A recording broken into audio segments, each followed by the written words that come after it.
I said I don't even want to get. I see that. I eat whatever tonight. That's right. Police people.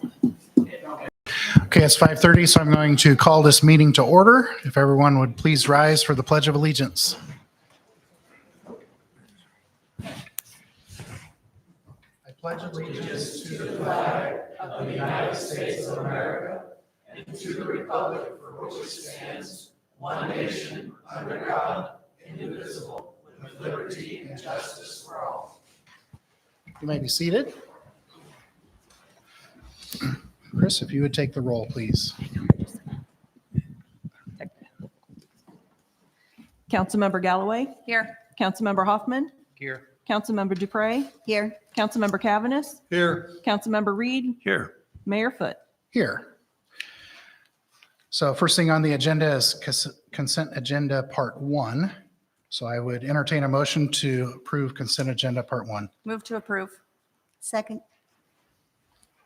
Chris, if you would take the roll. Councilmember Galloway? Yes. Councilmember Hoffman? Yes. Councilmember Dupre? Yes. Councilmember Cavanis? Yes. Councilmember Reed? Yes. Next on the agenda, consent agenda part 2. So I again would entertain a motion to approve consent agenda part 2. Move to approve. Second. Chris, if you would take the roll, please. Councilmember Galloway? Yes. Councilmember Hoffman? Yes. Councilmember Dupre? Yes. Councilmember Cavanis? Yes. Councilmember Reed? No. Next on the agenda is approval of the agenda. So I would entertain a motion to approve the agenda as written. Motion to approve. Chris, take the roll, please. Yep. Councilmember Galloway? Yes. Councilmember Hoffman? Yes. Councilmember Dupre? Yes. Councilmember Cavanis? Yes. Councilmember Reed? Yes. So next on the agenda is the administrator report. So Administrator Rath. Thank you, Your Honorable Mayor. Tonight we have a presentation from Main Street Ottumwa, and we've got Executive Director Chris Patrick here for that. And do you have somebody else assisting? All right, AJ Jivak is also here to assist. The more the merrier.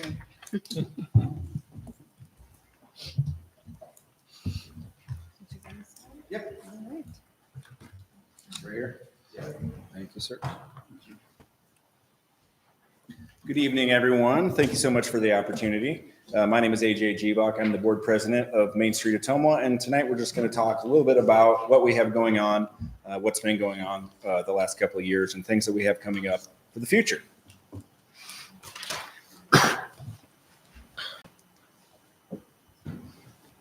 Where am I pointing at? All right, so just to get started, we do have a 10-member board. You can see them represented here. We do have a very diverse board, I feel. We've got educators, nonprofit organizations, healthcare providers, and business owners. We have a small but mighty staff, as you can see represented here. Chris Patrick, our executive director, who's been with us just over a year. She's doing a phenomenal job. We're lucky to have her here. She brings a wealth of knowledge and expertise. So thank you, Chris. Amanda Bennett, our green and clean specialist. And then, of course, Zach Simonson, who is our new marketing specialist and volunteer coordinator.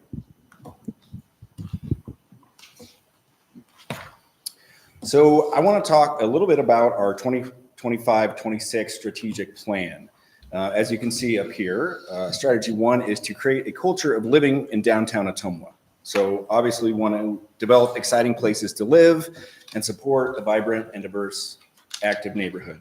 So in our 3-year plan, we wanted to add 15 new apartments, and to date we've added 4. Our goal is to add 25 new residents to the downtown community, and we've added 19 to date. We wanted to see an increase in property values by 15%, and to date we're at 13.4% within that district. So with that, we also wanted to see improvement to properties at 40%, and we're right on track there with 36.7%. So in addition to those, we wanted to launch a neighborhood association. This is just something not only for businesses, but for residents that reside in the downtown area. And with that comes your one-on-one conversations with residents. So we're working towards that, and we hope to have something new and exciting for you here soon.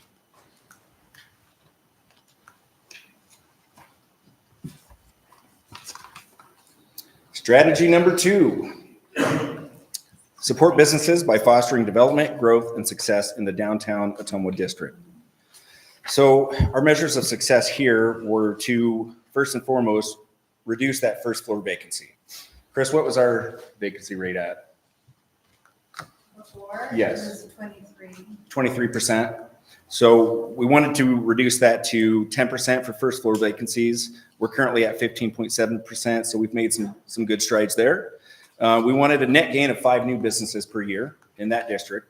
To date, we're at 10, so we're doing well there. And then we wanted 10 businesses to go through the Business Builder Academy each year. So we'll learn more about the Business Builder Academy. Last year, we had 12 businesses go through the academy. Yeah, for this fiscal year. The year before was 10. Yep. And then, of course, to increase tax sales numbers in the downtown community.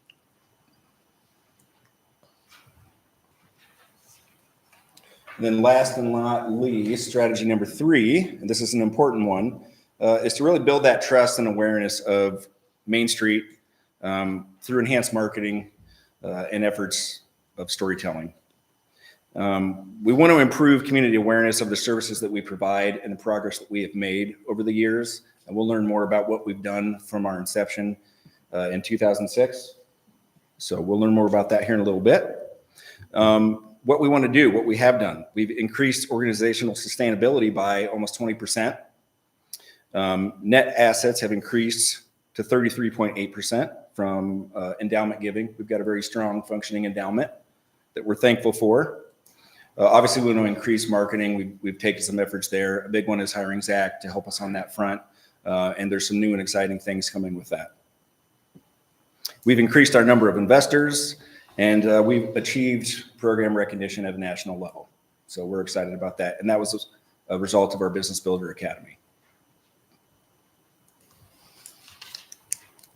So I want to talk about the SMID district, Self-Supported Municipal Improvement District. As you can see on the screen, it consists of 3 zones. I know it's a little hard to see. You can see zone 1 there on the left, zone 2 in the middle, and zone 3 on the right. So per zone, they pay a little bit different. Zone 1 pays $1 per 1,000 assessed on that building. 2 pays $2, and 3 pays $3 per 1,000 assessed on that building. This was voted for and approved, as you know, in May of 2024. We needed 25% of property owners and 25% of the assessed value of those buildings within the district. And we're happy to report that we were able to do that.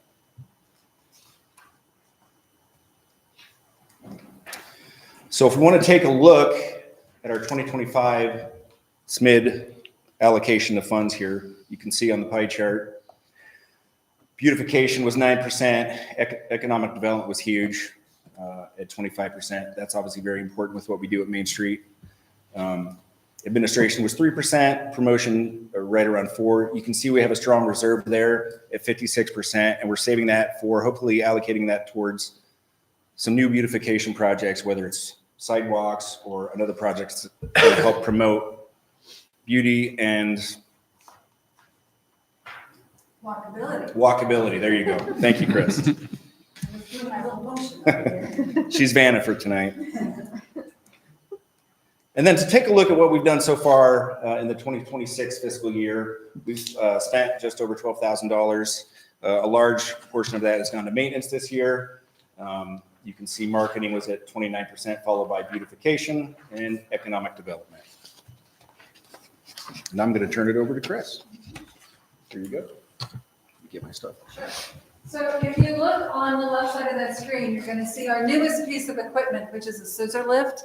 And that scissor lift allows us to get the baskets down and also the banners. So we're not taking quite as much staff time. So really excited to have that piece of equipment. So the Downtown Green and Clean team is actually the downtown maintenance plan. And the city gives us $39,900. And that funds 2 to 2.5 employees from April to November. And then it purchases all the beautiful plants and things that you're going to see in the district. And so you'll see a picture of a light pole right there with some really cool flowers. So that is how we spent that money in 2025. I'm not going to read all of that. I am going to call out that 78% of that was spent on contract labor. So then when we look at, just trying to go through coal, that didn't work. So then when we look at expenses since July 1 to December 31st, we spent 95% on contract labor out of that $25,348. The rest was spent on supplies and planting materials and some greenery for the cement planters in the district that we were able to do. We did ask for a bump in this expense item for the city of, I believe, $1,200. And that actually covers the purchase of a lawnmower and then a commercial grade weed eater. So quickly looking at our income and expense for our organization for fiscal year 2025, you'll see that the income was $299,502.67, and expenses were just over $256,000. That part of that income that we saw was actually that SMID funding that we have in reserved accounts that is income bearing. So that is what our income and expenses look like for 2025. So here are the events. I think this is what we're most well known for, but most of the work that we do is behind the scenes with economic development, working with property owners, business owners, entrepreneurs, people that come into the community looking for property in the downtown. That's what probably 60% of my time is spent on. But this is what we're known for. And it's really those community events. And that's what is so popular, like Which Way to Maine. We had 2,000 people downtown this season to go to that event. So when we're really looking at events for the future, we really need to serve the community. And that service is through those free events and helping those retailers when they do those retail events, but really focusing on the community at large and bringing as many people as possible into the district. So how do we do that? We do it through our volunteers. So in 2025, we had 3,367 volunteer hours, and we value that per Iowa. It's $34.29 for volunteer hour. So it's $115,454 that their service is worth. To me, it's invaluable. But to those grantors, when we're going out for grant funds, we can show in-kind services. We can show community engagement. We can show that we have a long-standing record of having 3,000 or more volunteer hours every year. That's how we got to 52,000 volunteer hours. So those are just a few of those images of those amazing people that make Main Street possible here in Ottumwa. I did it again, Paul. Oh, did I go fast? So just a really brief overview, those are our committees. I'm not going to read this slide. I will just mention that our volunteers are not just on committees. We have tasks for people who just want to come in and do one thing. We have tasks during those events for people who want to do one thing, like people counters at Which Way to Maine. We were able to create a new volunteer handbook this year, so we have better communication with our volunteers. And the Main Street app that is being developed behind the scenes right now that we're going to be rolling out in February is going to even streamline and make us more efficient with communicating our story, not just to our volunteers, but to our sponsors and to the community at large.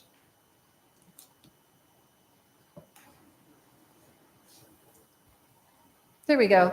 So 2025 Main Street impact. As you look at this slide, when you see the yellow row, that is what we are right now. We have 145 business downtown. You can read across that line. We have 1,184 employees in the district, 122 apartments with 180 residents in the downtown.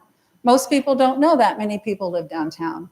And we have 83% first floor occupancy, but we do have 27 vacant storefronts in the district. And we don't want to have 27 vacant storefronts in the district. And there are a few things that we can do collaboratively to help solve that. And I'm going to get to that in a minute. On the bottom, you'll see our cumulative totals since 2006, with almost $3 million of private investment. Again, it's our 20th anniversary. It's exciting. We're going to be doing some really cool things for our 20th. But people, sometimes they come into the district and they see some blight and they see the vacancies and they're like, well, you guys haven't done anything. They weren't around in 1970 or 1980 or in 2000. We've done an incredible amount of work. Not me personally, because I wasn't here, but everybody in the community did an incredible amount of work. And even from 2006, when we came into the program, to today, there has been incredible amount of buildings. 284 buildings have been rehabilitated.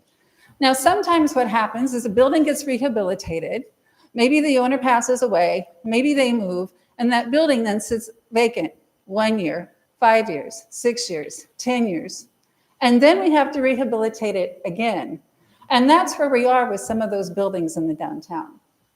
It's not, we can do it. I'll tell you that, we can definitely do it. And then just looking at the volunteer impact really quick, $1.8 million.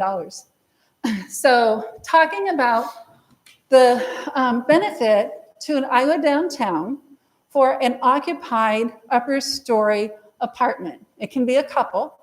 And the lowest rent in Ottumwa is $800. And I judged the highest rent at $1,300. So I took the metrics from Main Street, Iowa, and these are actual stats for Ottumwa. So when you're looking at those soft costs that people do, we eat at home, we go out to a restaurant, we get our nails done, we go to the gym, which you can do in the downtown. Families can spend between $24,000 and $52,000 a year in the community. That's a benefit not just to the district, but to the city, to the county, to every resident, and to every other business in the community. So when we're looking at that and we think, wow, we have 142 vacant units upstairs in the downtown. Do the math. At that lowest number, you're looking at $3.8 million that we can be seeing as revenue in a community, in our community, if we were able to rehabilitate those upper stories. And again, there are ways. There's a new community development block grant through Iowa Economic Development Authority for upper story housing, $100,000 a unit, up to 4 units, or a thriving community now. So as we're recruiting those developers, we do not want to forget about the downtown. We want to remember that there are so many places that could thrive in the downtown.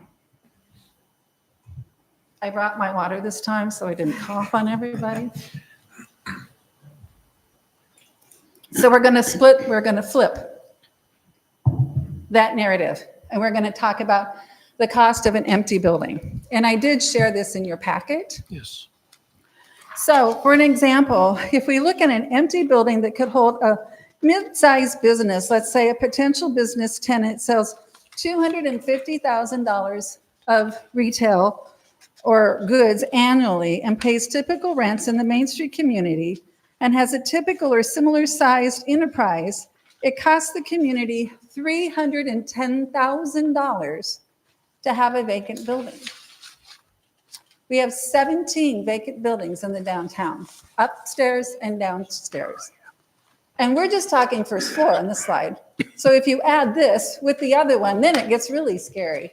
But let's look at this a second. So the building owner is losing rent. The local government could actually be making property tax and sales tax of over $7,000.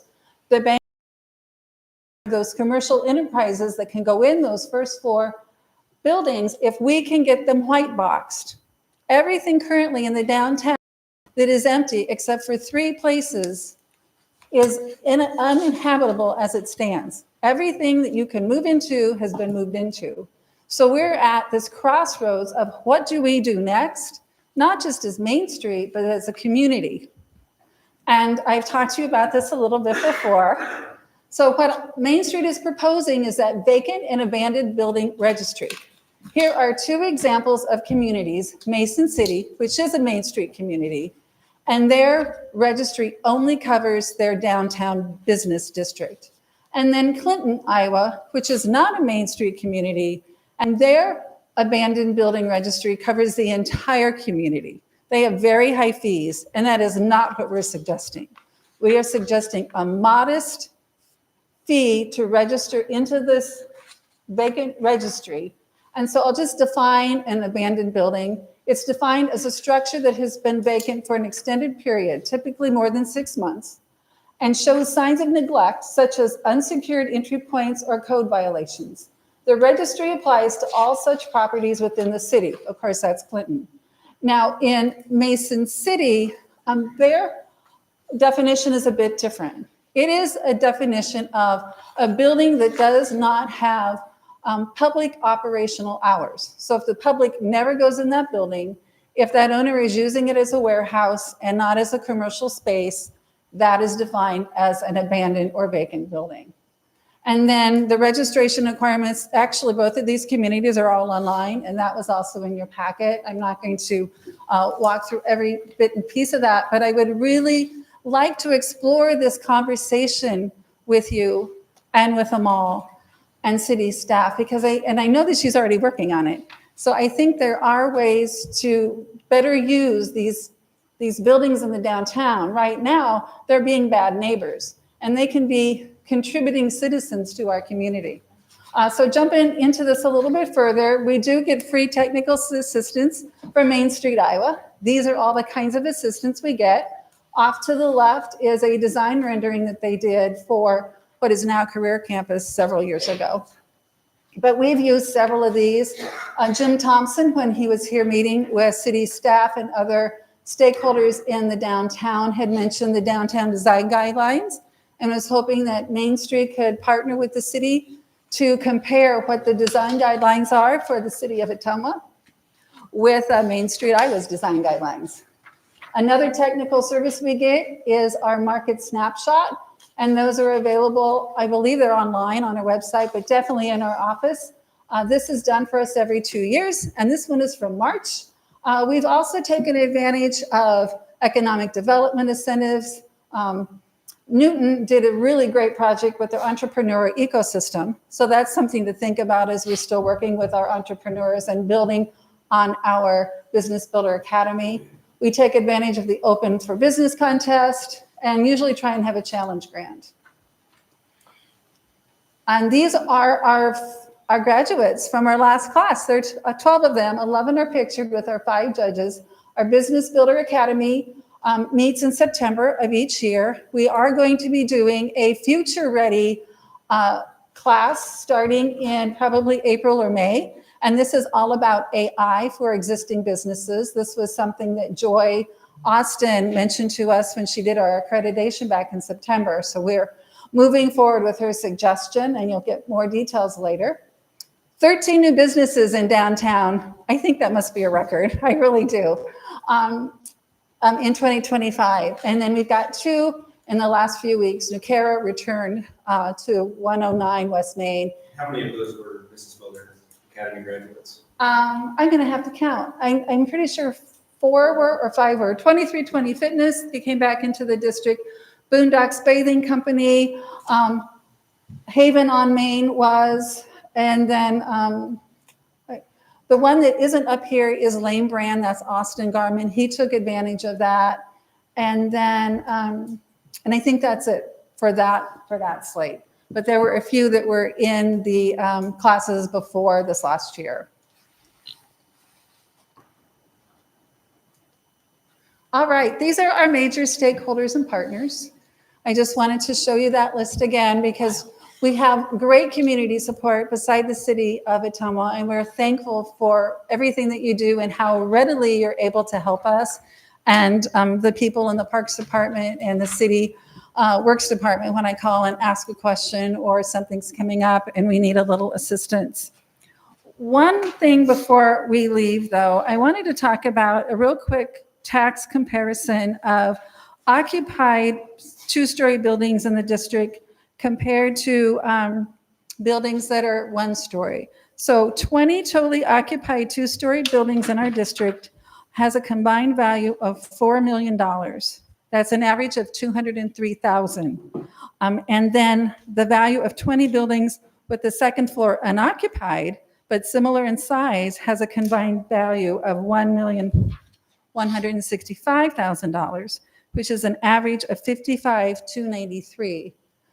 As we're talking about how to continue to move our momentum forward in the downtown, we still have to look at those hard statistics. It's not something I like doing, but we start where our reality is, and that's our reality. And now we need to collaboratively with all of our partners and the city move forward strategically together. And I think we have so many things in line right now, some incentives, some things from the state that could really make a difference, not just in the downtown, but in the city of Ottumwa. So, you have questions?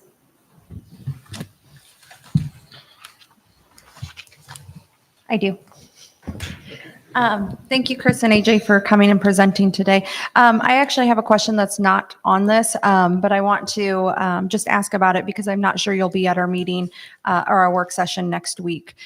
So as you were talking about vacant buildings and just good neighbors and stuff too, a few meetings ago, we talked about fire inspections for the city of Ottumwa, and you did, the board actually did submit a letter in regards to that. Can you just kind of give not only the council but the community a quick summary of that letter and your why you do support fire inspections and fees for downtown businesses? Sure.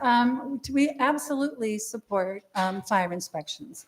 And I think we have a couple examples of when fire inspections don't happen. Now, we've been very lucky this year that none of the buildings that are vacant have had any fire damage. But in other communities, there have definitely been some tragic loss of human life for not having those inspections.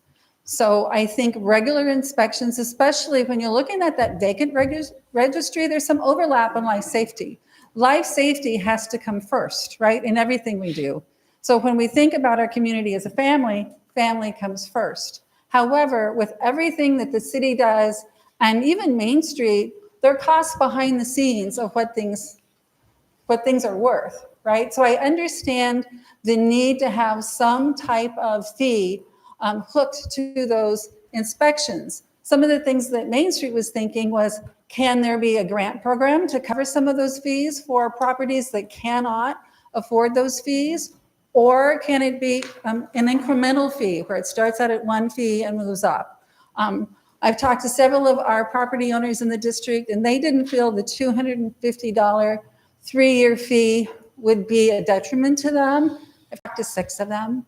I haven't had a lot of time, but I will get around to talking to as many as possible. So that's the stance of Main Street. It's we want to support our businesses and their economic health, but at the same time, we have to be thinking of their neighbor and not just their building, and making sure that we don't have a tragic fire that could take out a whole block.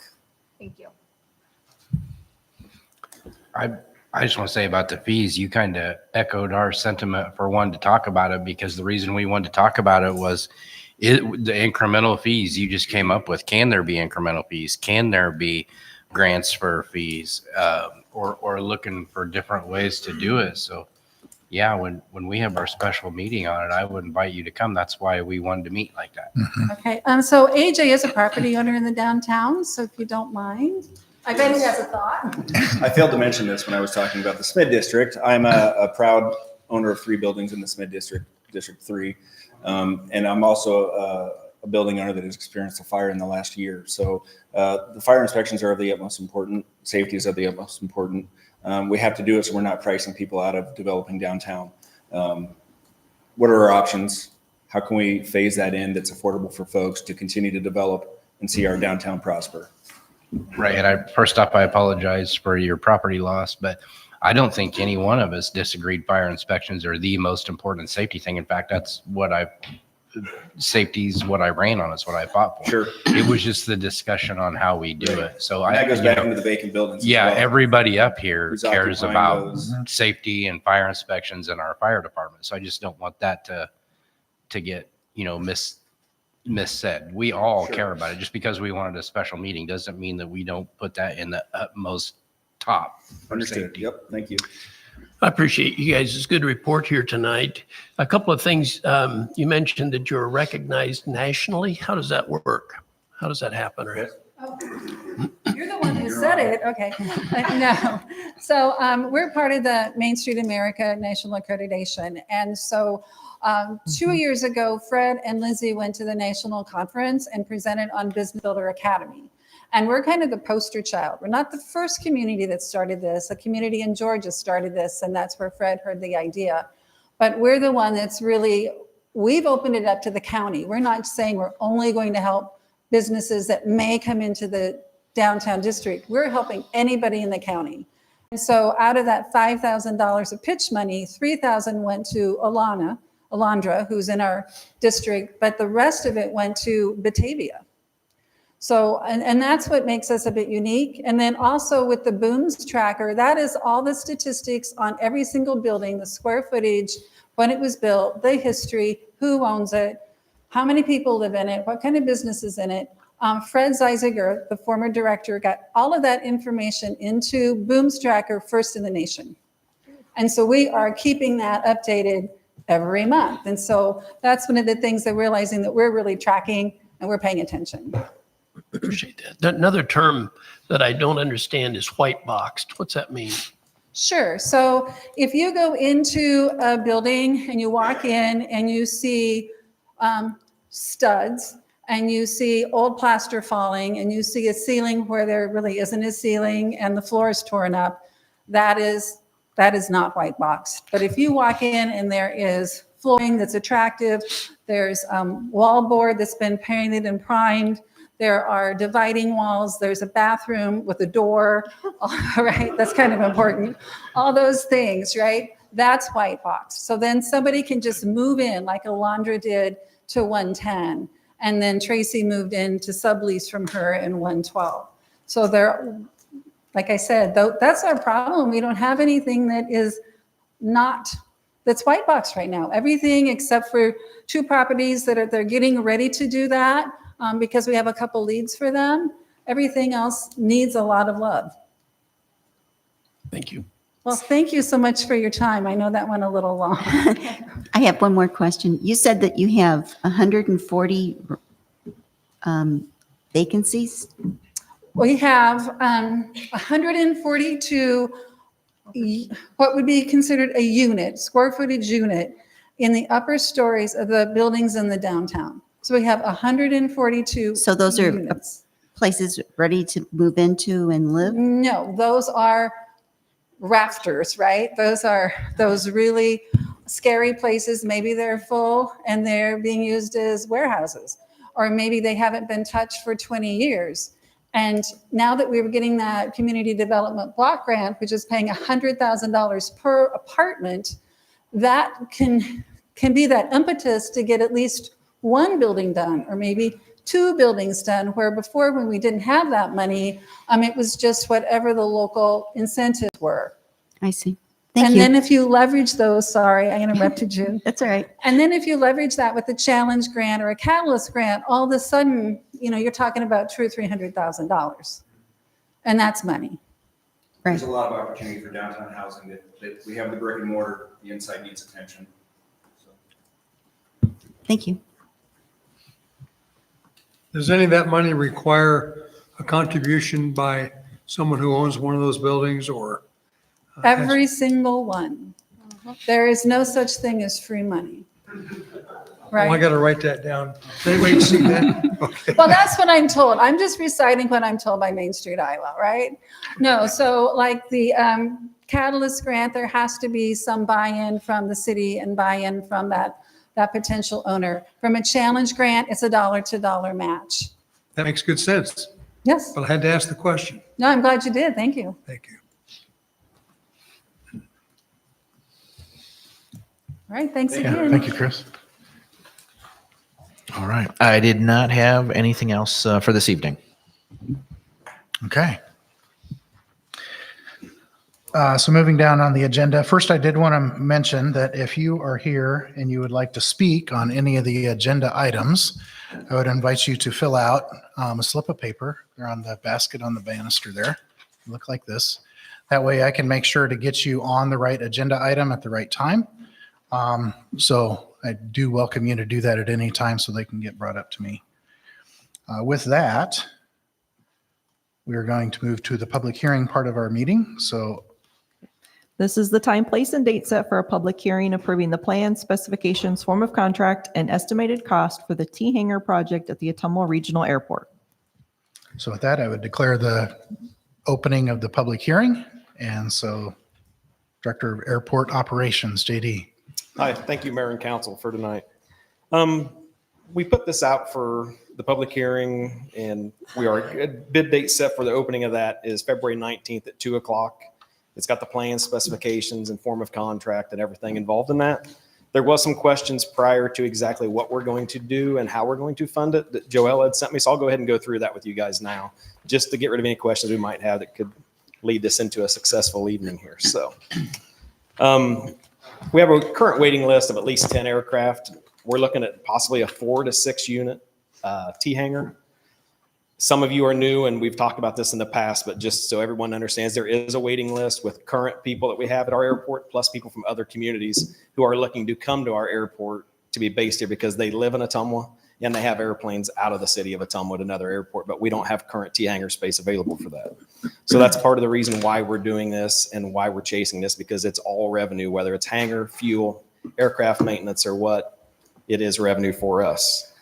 The grant funding for this, the state funding will expire at the end of May this year. We have $300,000 to use between now and then, which we were using some of that in all the engineering and the design work and everything that we've done.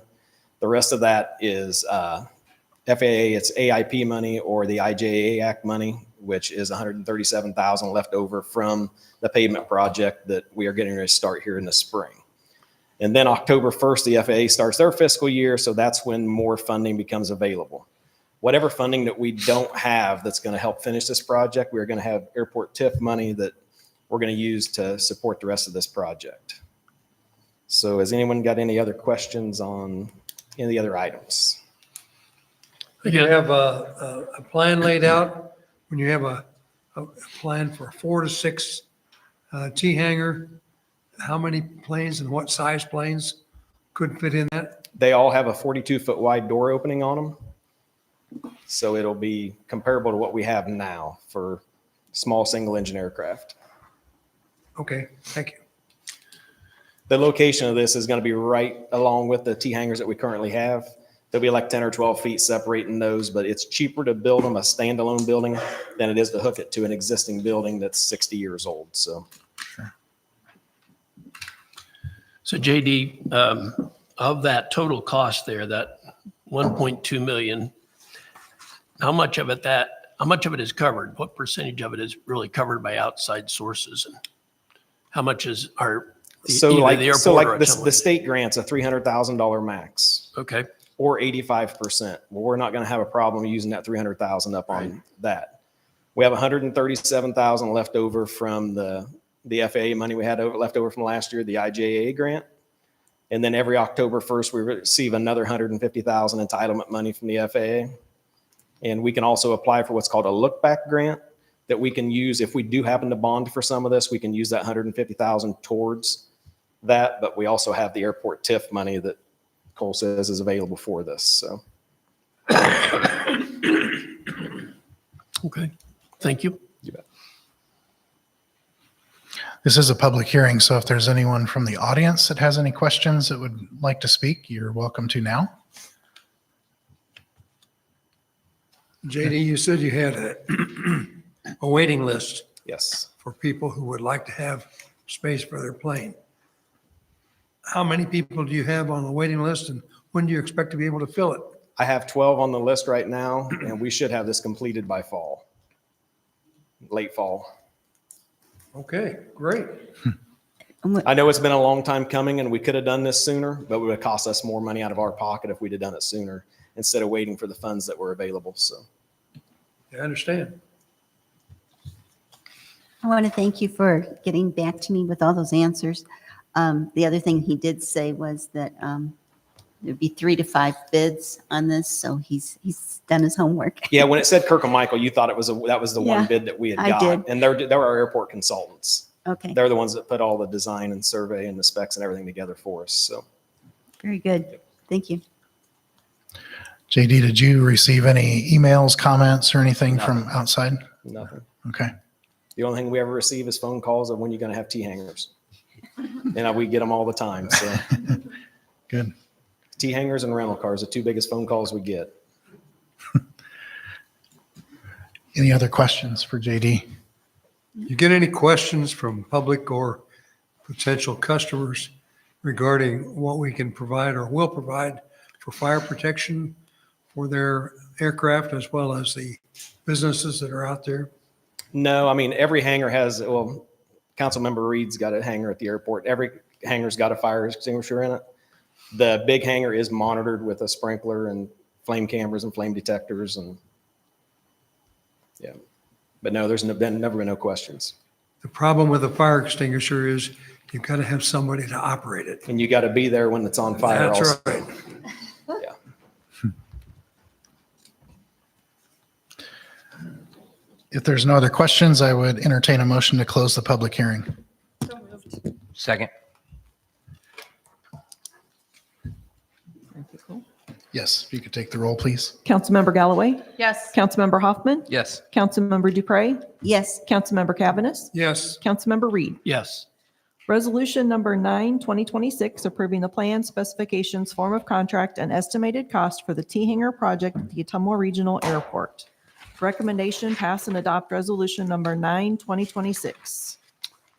I'd entertain a motion to move to recommendation. I'll move the recommendation. Second? You could take the roll.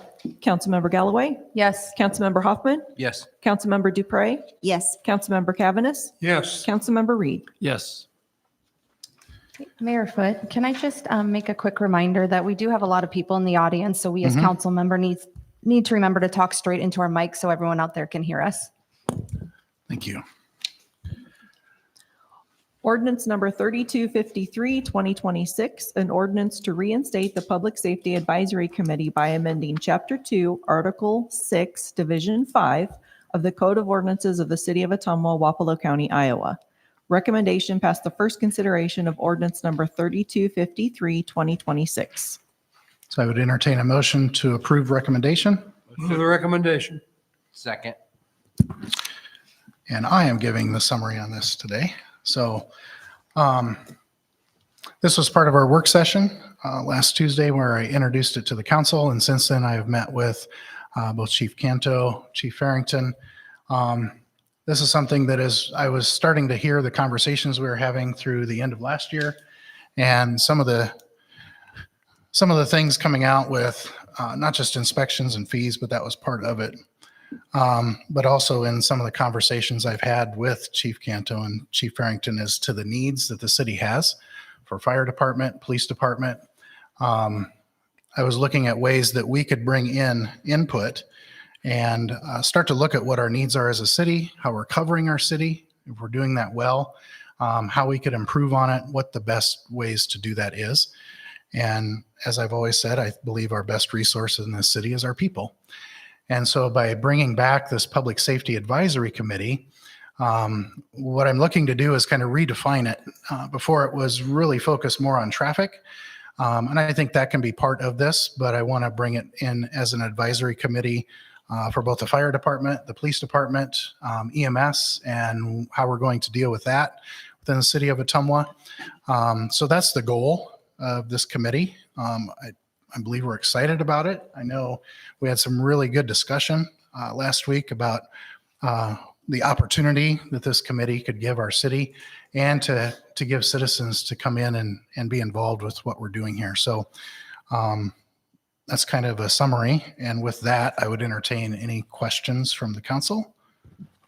I have a couple questions. Yes. So, under section 2508 committee appointed, it identifies that 3 members are to be residents of Ottumwa and 2 members are to be residents of Wapello County. I guess that I would ask that we add that they must own property or own a business, so they have a stake, so that they're, I guess, if, they're paying taxes already into the city. And so they have a stake in the city and how well the city does. Sure. And, yeah. And I would explain the reason that I wrote it that way. One was to just have a broader footprint of who was going to be in the committee. If they're citizens of Wapello County, they can still be citizens of Ottumwa and be in Wapello County, but that would give opportunity for those that don't necessarily live inside the city limits to be in part of that. The other thing is when we're talking about fire department, police department, EMS, there's a constant coordination with the county as well. And so I think having some representation on that side of it is important too. So I guess I don't have a problem adding that Again, yeah. as we go into the next reading. Okay, yeah, I would recommend that we do add that. Again, it just, then we still get that perspective from the county, but then they also have stake within the city too. And then on section, I just have a point of clarification. On section 2509, letter C, it says provide research, study, and reports on various aspects regarding public safety as directed by the mayor and/or city administrator. Are they doing the research, or because I guess it's under powers and duties of the committee? Yeah, that would be the council doing the research, or the committee doing the research. Yeah. Perfect. Yep. And then my last question is in that same section on G. So the fire chief falls under civil service. And so then that next line H, the committee shall not have the power or authority to review the conduct of any city employees covered by Iowa Code Chapter 80F. And correct me if I'm wrong, Chris, but that is the civil service code, correct? Mm-hmm. So then wouldn't that negate the fire chief? And am I? Police chief is also civil service. Police but that's chief also. stating that this committee would not have any jurisdiction for those divisions. Like Okay. they would not have any say on like personnel matters or anything like that. Okay. But right now, the civil service committee is already approving the list for both of those, correct? Yes. Okay. So then I guess my question would be, so then this would be added? Yeah, this committee then could be used as a resource for advice or, to give direction. Since they're going to have an intimate talking with the fire department, with the police department, they can be a resource for the civil service committee and what their tasks are. Okay, thank you.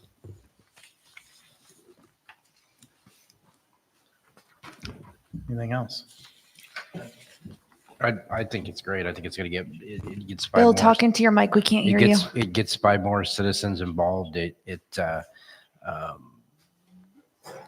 I think it's great that we'll have that second look, and those citizens will get more citizens involved, and I think it'll just be positive for everybody. I'm excited about this committee.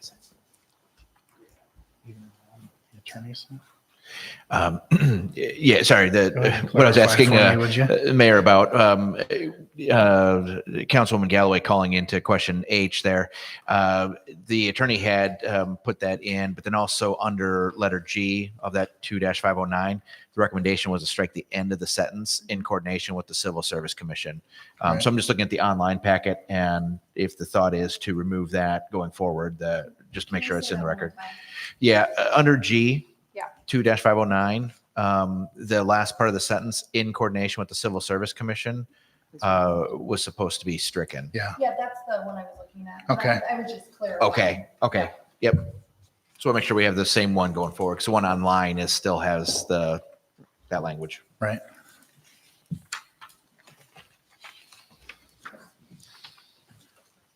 Any other questions? I think there's great opportunity for helping our town with this, and I hope that the committee will actively pursue and stay busy with it, because there are things, and I've had a citizen call just the other day concerned about the students around the career campus and getting in and out of there and so on, and they were concerned about that'd be a traffic thing, I guess, and pedestrian thing, but there are many issues. I think when you get your mind on that mindset, that could really be looked at and be helpful to have a committee to consider it. Mm-hmm. Well, I think remember too, I'll end with this. I won't say anything else, but remember, it's not it's not, we're not putting a group in place so that we say the fire department, police department, EMS meets our needs. It's a liaison to make sure we're meeting their needs. Good. Yeah. Yep. Yeah, that's good. I'm glad you clarified that. And I would just add that since this has been introduced, I've had some extremely good positive feedback from the public. Yeah, in fact, I haven't had anybody say. But the feedback you've had no negative about the fire department, police department, and EMS. no. It was just positive. Hey, I want to help. Yep. What can I do? Yeah, yeah. Same for me. Everybody that contacted me about it was very excited and felt that it was going to be good that we were going to have the police, the fire, and citizens involved so that they could feel like a community. Yeah. So if there's no further questions, Chris, if you could take the roll, please. Councilmember Galloway? Yes. Councilmember Hoffman? Yes. Councilmember Dupre? Yes, Councilmember Cavaness? Yes. Councilmember Reed? Yes. Possible redevelopment of city-owned property located at 105 to 107 and 109 East Main Street. Recommendation: consider motion to receive and file request for project support for proposed mixed-use redevelopment of 105 to 107 and 109 East Main Street. So Director of Community Development, Amal. Oh, we need a motion. Move to approve. Thank you. Thank you. Amal, please. Good evening, everyone. Item is to receive and file. And if you're not familiar with this type of agenda item, is basically to acknowledge receipt of project proposal. And I also wanted to gauge council interest on incentivizing the project. So in economic development, we usually introduce projects first as receive and file to have an opportunity to discuss potential incentives with council. Next step would be to bring forward an agreement with the developer. So we'll continue talking about downtown. You just heard from Chris an overview about what Main Street does and what the needs are downtown. We have a couple city-owned properties that we acquired through 657A. We talked about them last council meeting. 105, 107 is a shared space, and 109. Those buildings are adjacent. They're currently in a very bad condition. At this point, they constitute a liability to the city to continue to own them. Last time we talked about the city continuing effort on getting someone to invest in those buildings. We also talked about potentially submitting for Catalyst grant as an emergency grant for 105 since it's in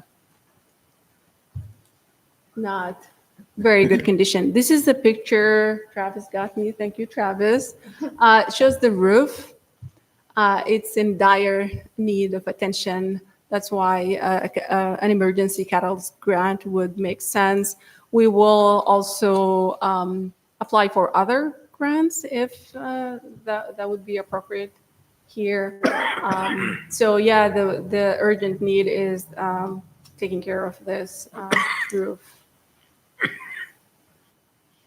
So the partner, when we talked about Catalyst Grant, we talked about part of the process, us needing to find someone to partner with as city to submit for the grant.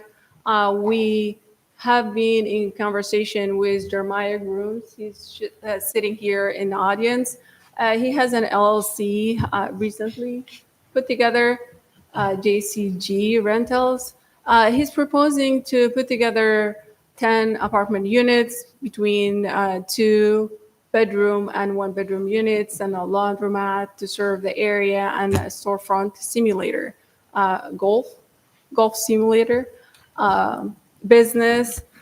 He's expecting total investment to be around $3.7 million to rehab and reconfigure the building.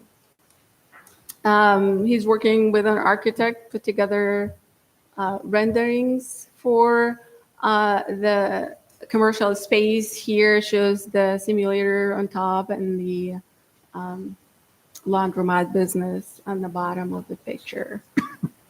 So all the first floor would be commercial space, proposed residential around 14,500 square foot.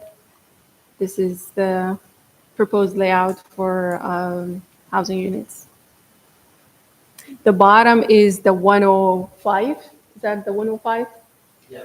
105 shows the bedroom, 2 bedrooms in 105, and It's actually 3 bedrooms. The 105 homes that are right? Yep. So they're 3-bedroom apartments, and ones that are about 109 would be 2 bedrooms. So it looks like a decent, and it will include an elevator, of course. This is the 3D rendering.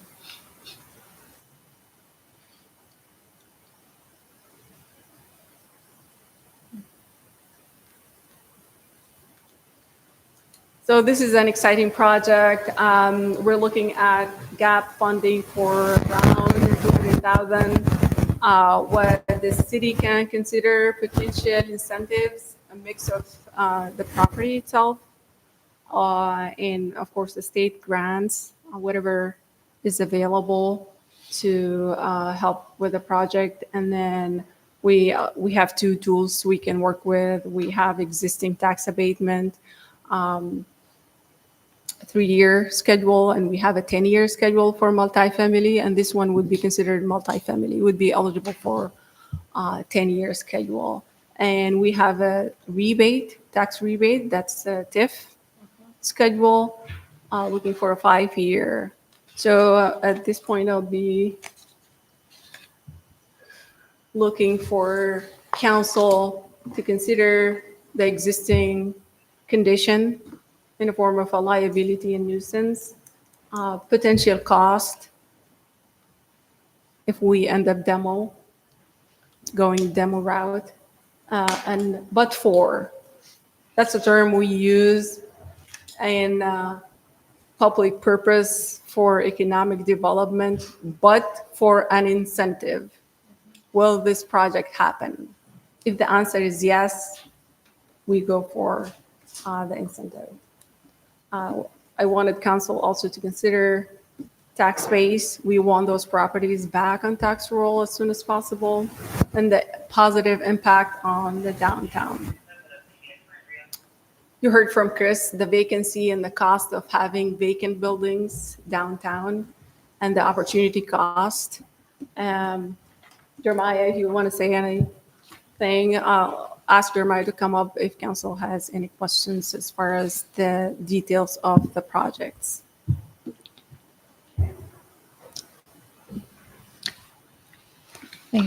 So yeah, council, do you have any questions?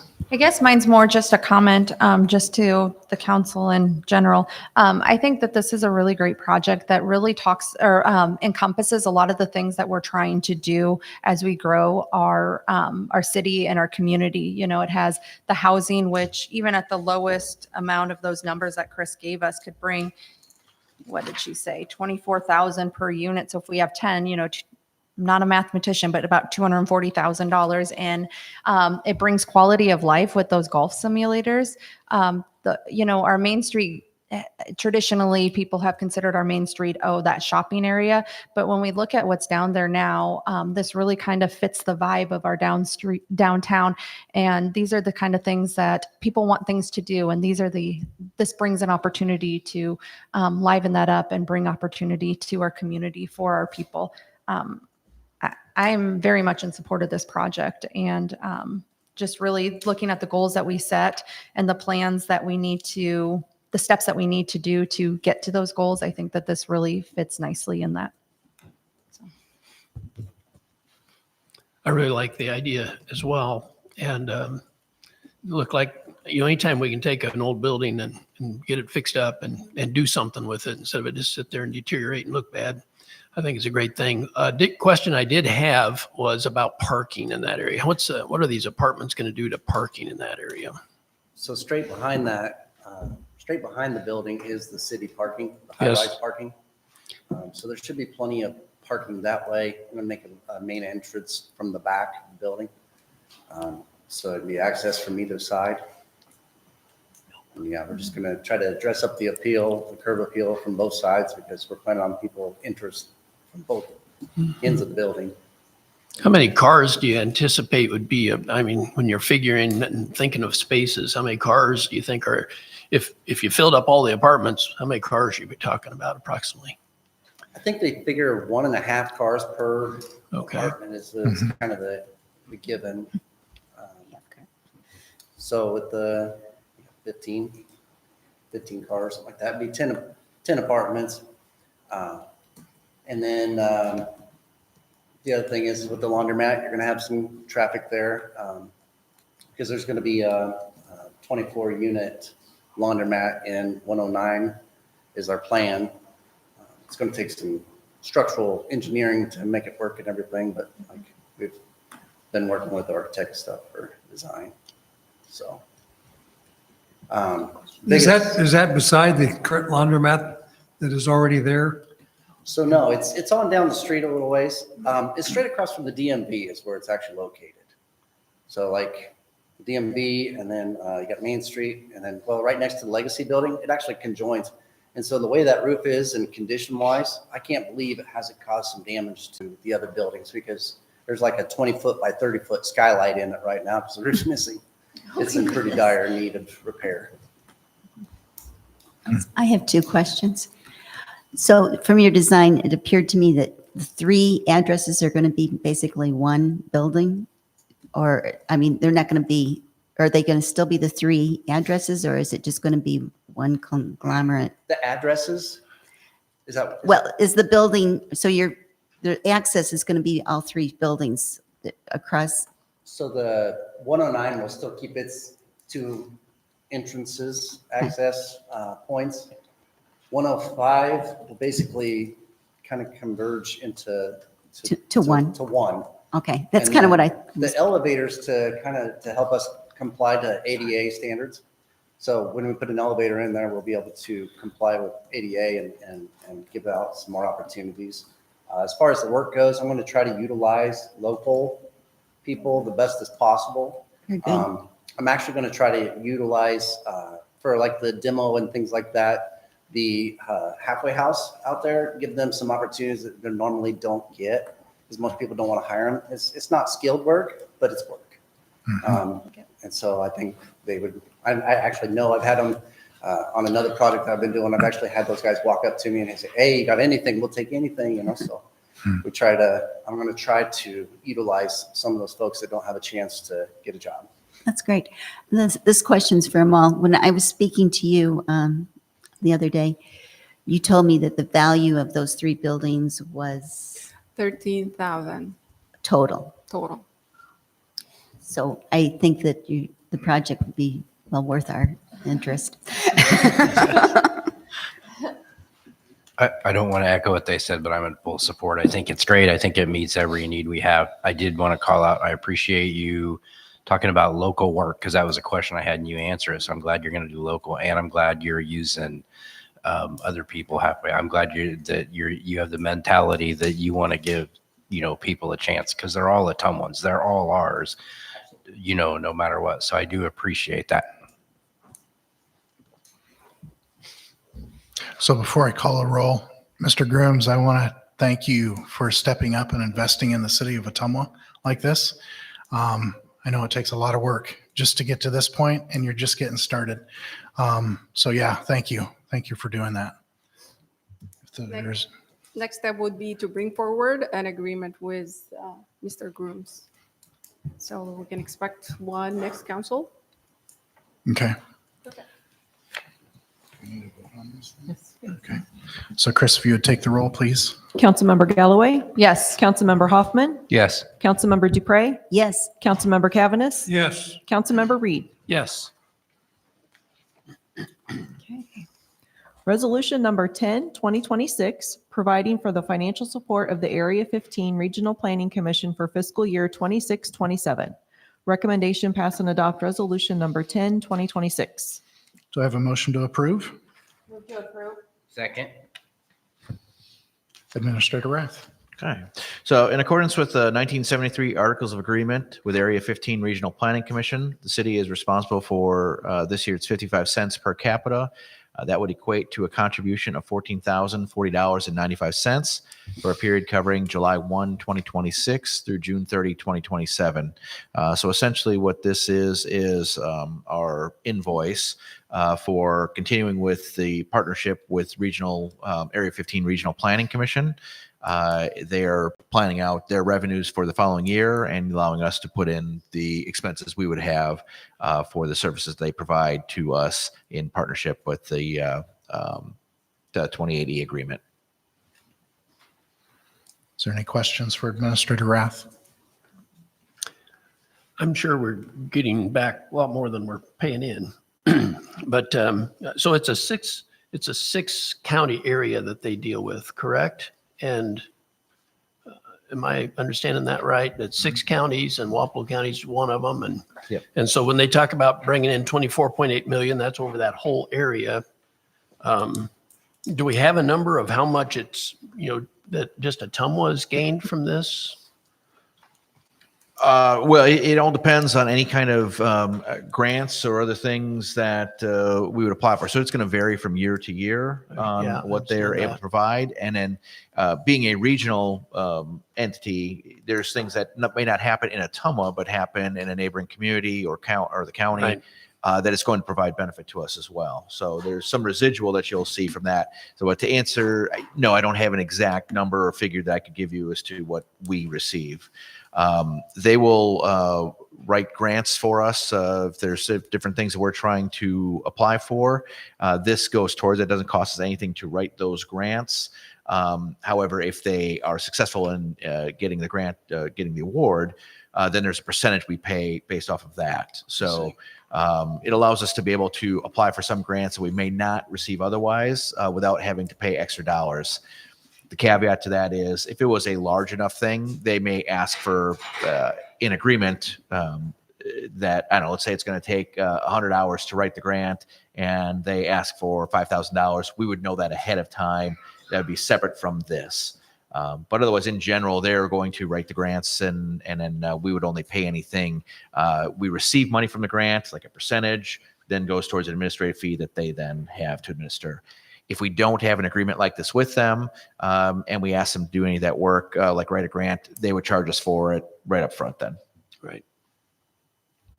I agree that it's surely helpful to us for sure, but I just was wondering about that. And Phil, you said that this was more of a budgetary numbers. We're getting this now. So this is not, you're not, if We're you not- approve this tonight, this isn't dollars coming out of tonight's or this year's budget. It's for the next fiscal budget. So they're letting us know ahead of time, one, so they can plan for revenue that they'll have coming in, but two, that we can plan for the expense we'll have going out in the next budget. Thank you. Chris, if you would take the roll, please. Councilmember Galloway? Yes. Councilmember Hoffman? Yes. Councilmember Dupre? Yes. Councilmember Cavaness? Yes. Councilmember Reed? Yes. Resolution number 11, 2026, providing for the financial support of the Regional Planning Affiliation, RPA 15, for fiscal year 26-27. Recommendation pass and adopt resolution number 11, 2026. Entertain a motion to approve. Move the recommendation. Second. Administrator Rath. Okay, so this is similar in nature, and this would be more so, like I said, if we receive a grant and we have dollars going towards it, that we pay our share, and that's what this is really calling out. So Regional Planning Affiliation, RPA 15, is designated to provide transportation planning to its members, which includes us. We are estimated to receive $641,664 in financial support next year. In return, the city is requested to contribute a proportional share of $7,054 of the local match for the planning grant. The local match is 20% of that planning grant, or $31,047. So we're being asked to contribute our portion of that, those dollars. Is there any questions from council? Chris, if you would take the roll, please. Councilmember Galloway? Yes. Councilmember Hoffman? Yes. Councilmember Dupre? Yes. Councilmember Cavaness? Yes. Councilmember Reed? Yes. Resolution number 12, 2026, approving and authorizing execution of a mortgage release for 180 North Ward Street. Recommendation, pass and adopt resolution number 12, 2026. Do I have a motion to approve? Motion to approve. Second. Finance Director O'Donnell. Thank you, Mr. Mayor. Richard and Judy Oakes received a housing improvement grant from the city on February 12, 2010.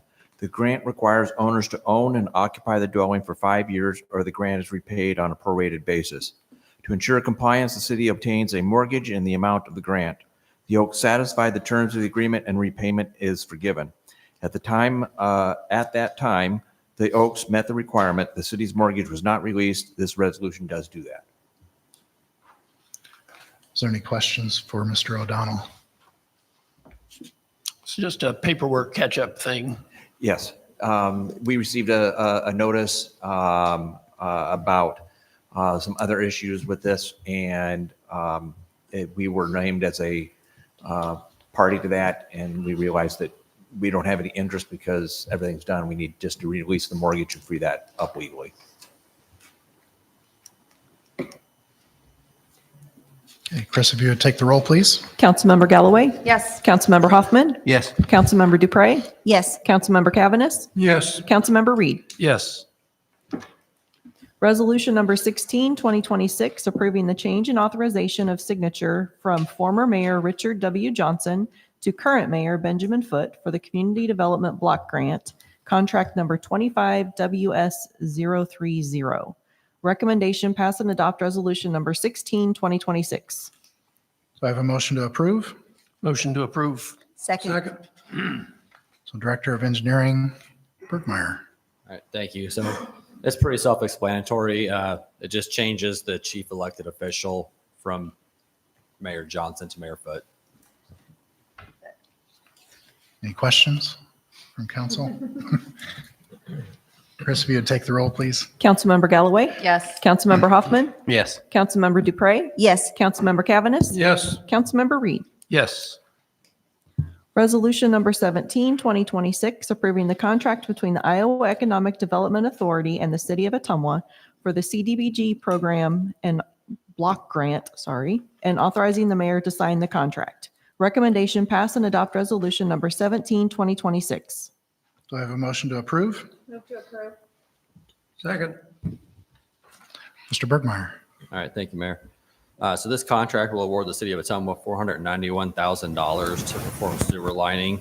The sewer lining consists of approximately 13,000 feet of sanitary sewer with a cured-in-place pipe, primarily located from South Weller to South Madison between Mary and Silk Avenue, and with other smaller sections in other various locations around the city, including James Street, Glenwood Avenue, Adeline Road, Maury Avenue, and North Quincy.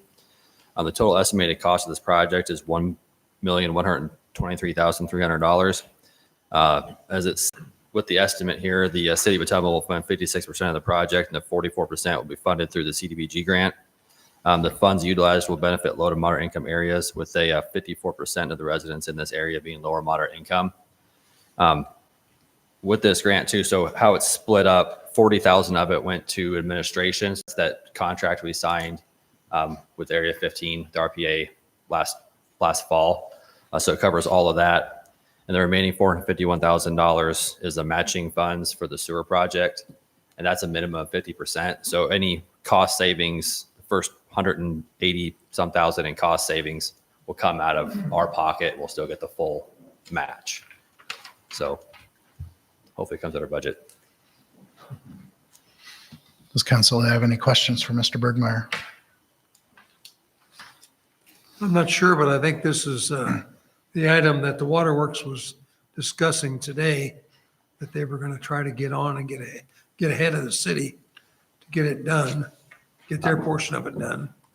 That might be we have some overlay projects, and we've been talking with Waterworks about those. This won't involve any disturbing of the street or anything else. It's strictly something you can do on pipes as is. That's one of the benefits of it. You can do it without any ground disturbance at all. Okay, thank you. Any other questions? Chris, if you would take the roll, please. Councilmember Galloway? Yes. Councilmember Hoffman? Yes. Councilmember Dupre? Yes. Councilmember Cavaness? Yes. Councilmember Reed? Yes. Thank you. Resolution number 18, 2026, adopting an invocation policy for the city of Ottumwa. Recommendation, pass and adopt resolution number 18, 2026. Do I have a motion to approve? Motion to approve. Second. Okay, and I'm going to be presenting this one tonight. In this proposal, I put together a summary of why I feel that this is important. One, we start our city council meetings with the Pledge of Allegiance, and we've done that for as long as I can remember. With that, there are many organizations, many government organizations, including our own at one time, that started with also an invocation.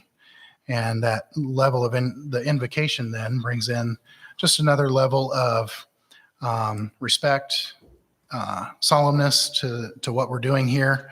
And like I said, this is something that the United States has been doing since they started, since the very first Continental Congress.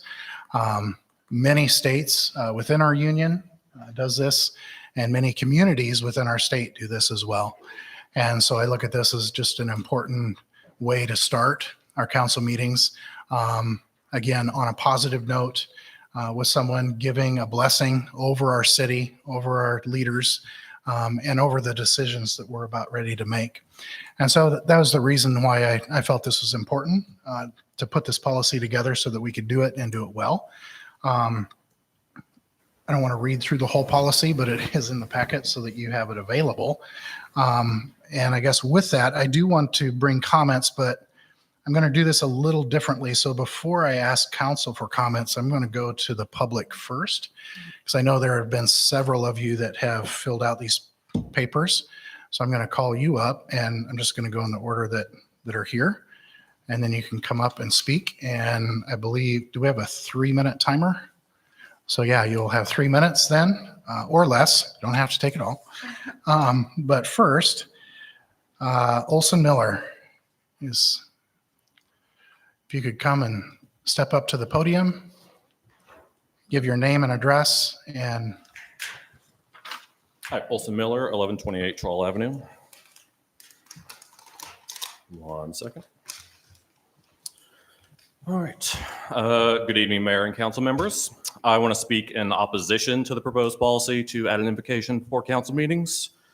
Several of you, including the mayor, ran on fixing the city's budget and being responsible with taxpayer dollars. That's why I'm concerned this policy opens Ottumwa up to potential lawsuits and legal costs over an issue that does not improve roads, public safety, or any core city service.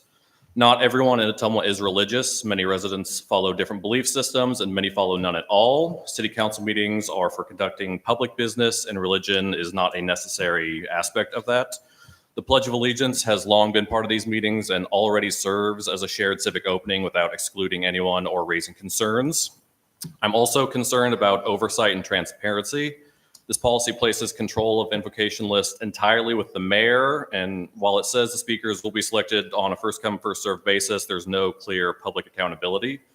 Who can see the list of volunteers? How will residents know that this list is being maintained fairly? What safeguards are in place to ensure the mayor isn't even unintentionally picking or choosing which beliefs are represented?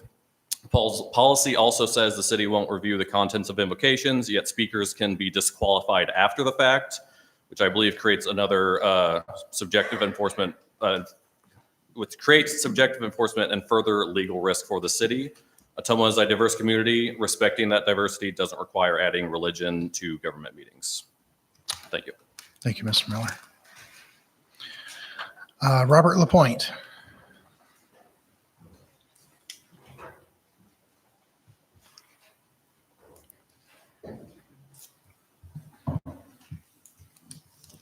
Good evening, City Council.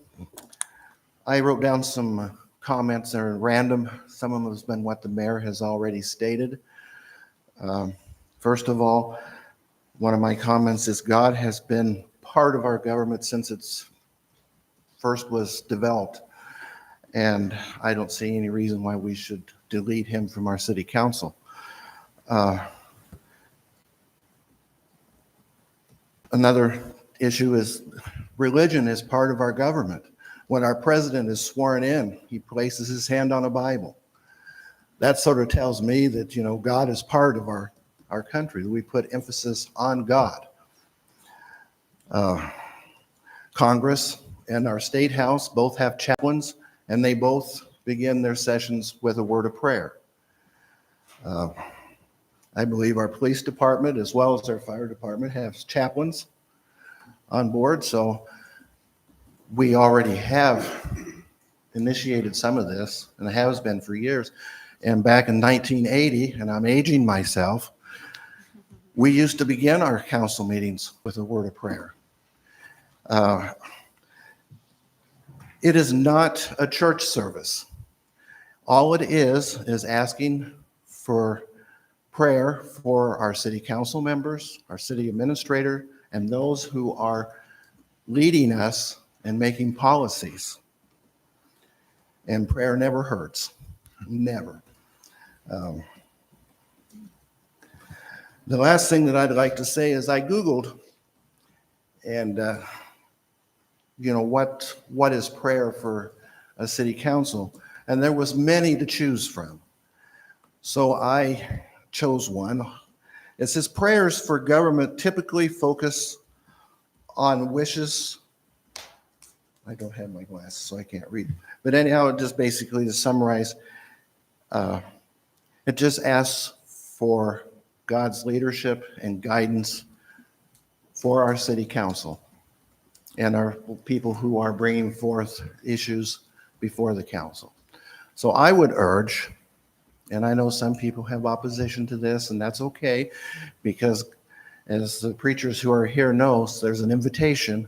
You come if you want, and if you don't, you just ignore it. So that's what I'd urge the council to pass this first reading, or this isn't a reading, but I urge the city council to pass this. Thank you. Thank you, Mr. Lapointe. So next would be Kristen Payne.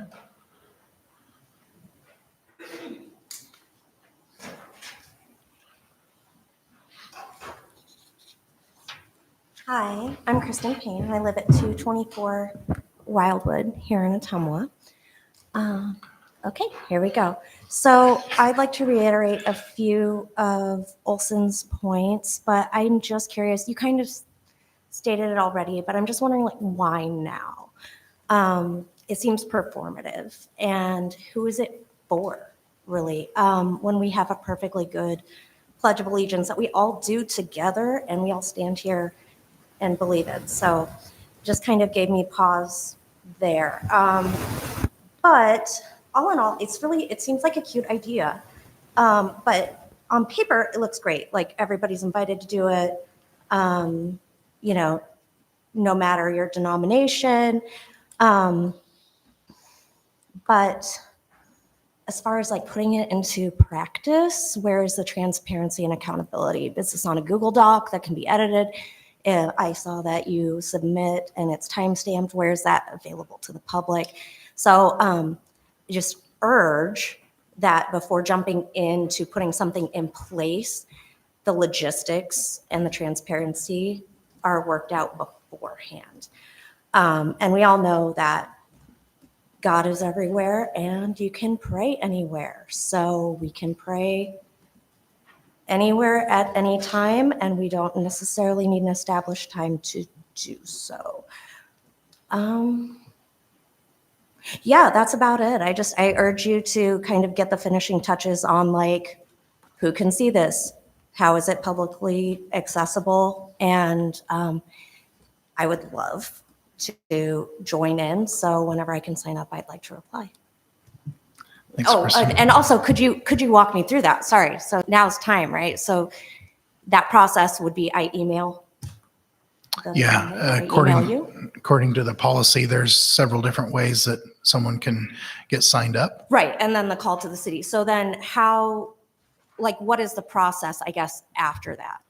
Like, it all comes to you, and then what? And then I plug in the dates and the times of our council meetings, contacting each people that have requested to be part of the invocation, and then get them scheduled throughout the year. Is there like a list that's going to be on the city website then of everybody's like time and when they applied? I don't see why we couldn't do that. Yeah, just for, like I said, for transparency, right? I mean, because if I'm third in line, I want to know that I'm third in line. I've got Yeah, like you 1, will. 2, 3 or anything like that. And also like a point was made earlier that any groups that are looking for someone to reach out to maybe have represent them, having a list and having that information would be good for them because then they could access that as well. So Yeah, just for having sure. that maybe on the city website if we're going to go forward with it. Just, again, logistics and transparency. Thank you. All right. Thanks, Kirsten. Christian Schrock.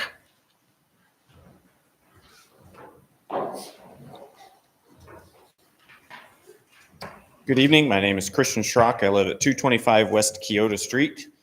I'd like to just point out a couple of moments in our nation's history where our country's government and government leaders have united around the invocation of God. In 1814, Francis Scott Key penned the poem to what would become our national anthem, and that was during, of course, the War of 1812.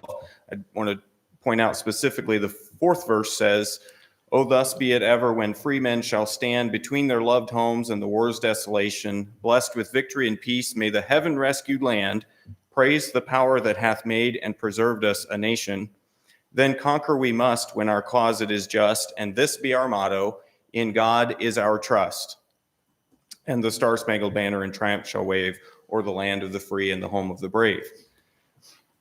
Additionally, I'd like to point out the phrase, "In God we trust," that's on all of our currency right now. It's our national motto that first appeared on our coins in 1864, again during the Civil War. It then became our national motto in 1956 during the Cold War. In 1954, both chambers of Congress voted unanimously to include the phrase "under God" in the Pledge of Allegiance, that same pledge that has already been mentioned a few times that we just recited at the beginning of this very meeting. Then much more recently, and I can't believe it's 25 years ago, but on September 11th of 2001, a combined bipartisan group of senators and representatives sang "God Bless America" on the steps of the Capitol. In all of these cases, this invocation was a point of unity. It didn't cause division. It was a unifying point. The sad part is that all of these cases were points in our history where there was tragedy and turmoil going on. And I'm glad that God was invoked at those points, but I think it would be a good idea to think about invoking God before tragedy strikes, before the turmoil happens. And I'm grateful for you considering the resolution, and I would be very much in support of you passing that. Thank you. Thank you. Travis Decker.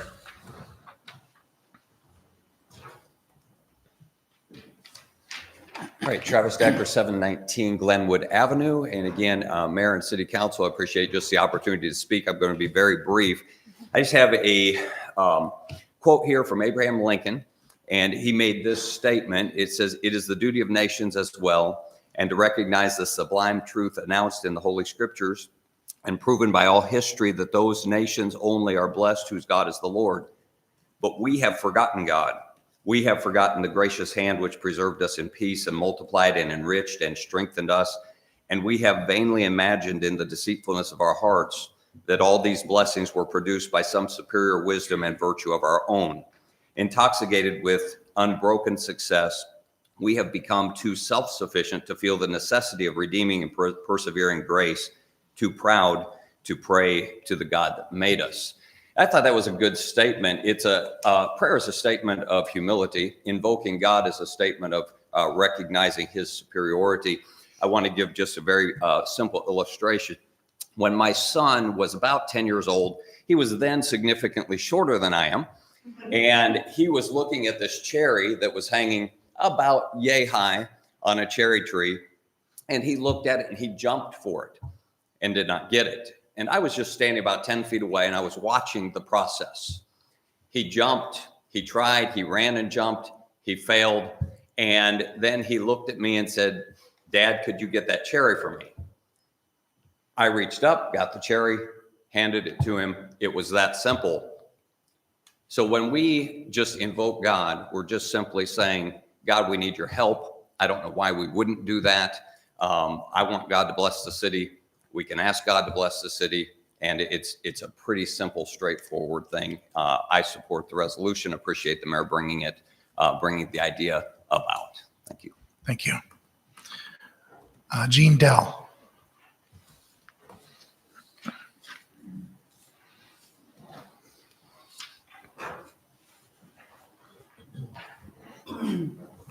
Good evening. My name is Jean Dell, and I live at 1405 North Jefferson here in Ottumwa.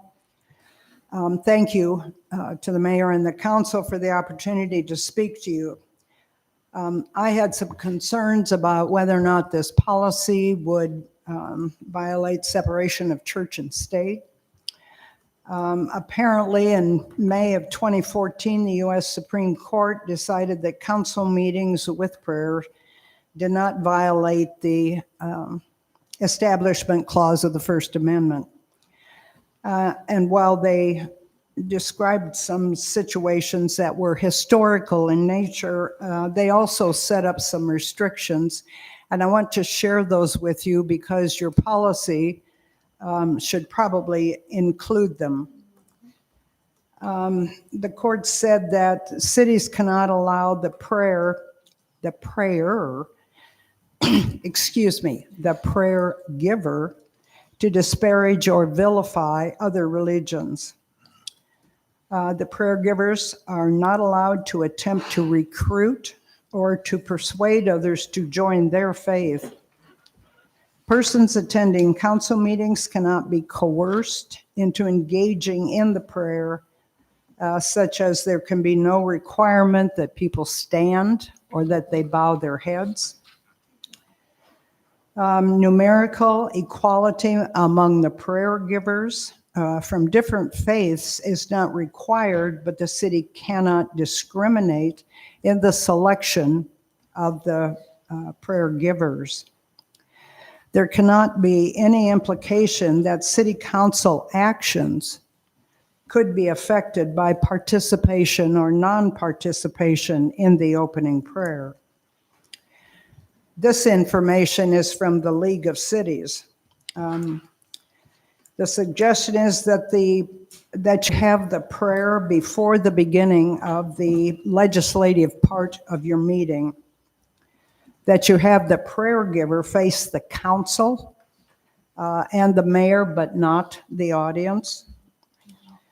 Make it clear that members of the public are not required to participate in any prayer. Establish a written policy regarding the opening prayer and make it easily accessible to the public. You should send you should send the written policy to all religious institutions in the community and make a genuine effort to be inclusive. The policy should note the purpose of the prayer, but cities should not suggest content for those prayers nor attempt to edit them.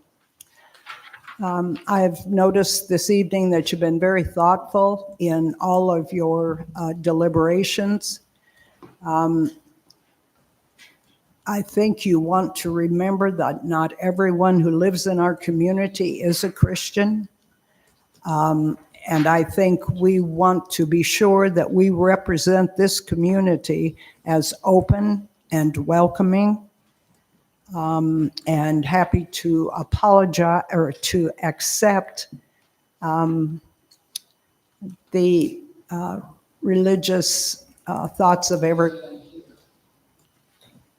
I have a summary of the information. I will share it. Yeah.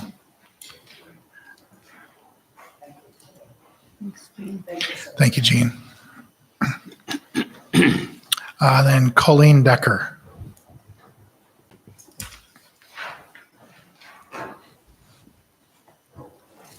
Colleen Decker, 719 Glenwood Avenue. Thank you all for being here tonight to talk about this because it's very important to us, and I appreciate that it's important to you. I know that a lot of that was in your policy, so I'm glad to hear that. One point I was concerned about, though, if you do not edit and you have someone in there that is proselyting or whatever, that could be a problem. So I kind of disagree with that. But this is meant in no way to be cute, no way to be funny. We speak with a lot of people that are hurting, a lot of people that need help, parents, people on their deathbed, and no one has ever told us, no, you can't pray for me. And when we do that, it isn't for us. It isn't for something that we're trying to gain, and the same in here.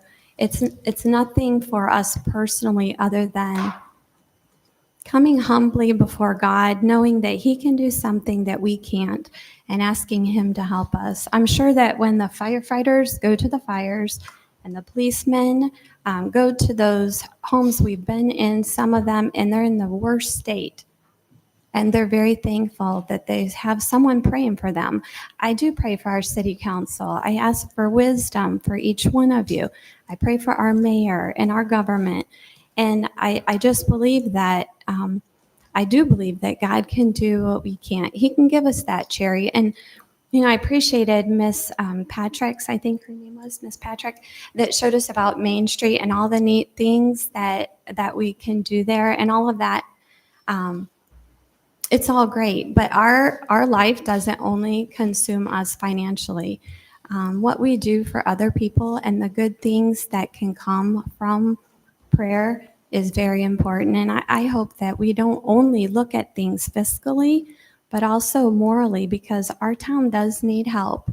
And I believe that God can give that help that we really need, and that will do more than some of these big projects. But I appreciate the thought, and that you have put the time and effort into putting that all together, and that you see that that's important. I thank you for that. Thank you. Is there anyone else from the public that would like to comment at this time? If not, I'll open it up to council if you have comments or questions. I do. I have quite a few things to say, but so if I need to go last, that's okay too. So, okay, I'm just going to dive in. Yeah.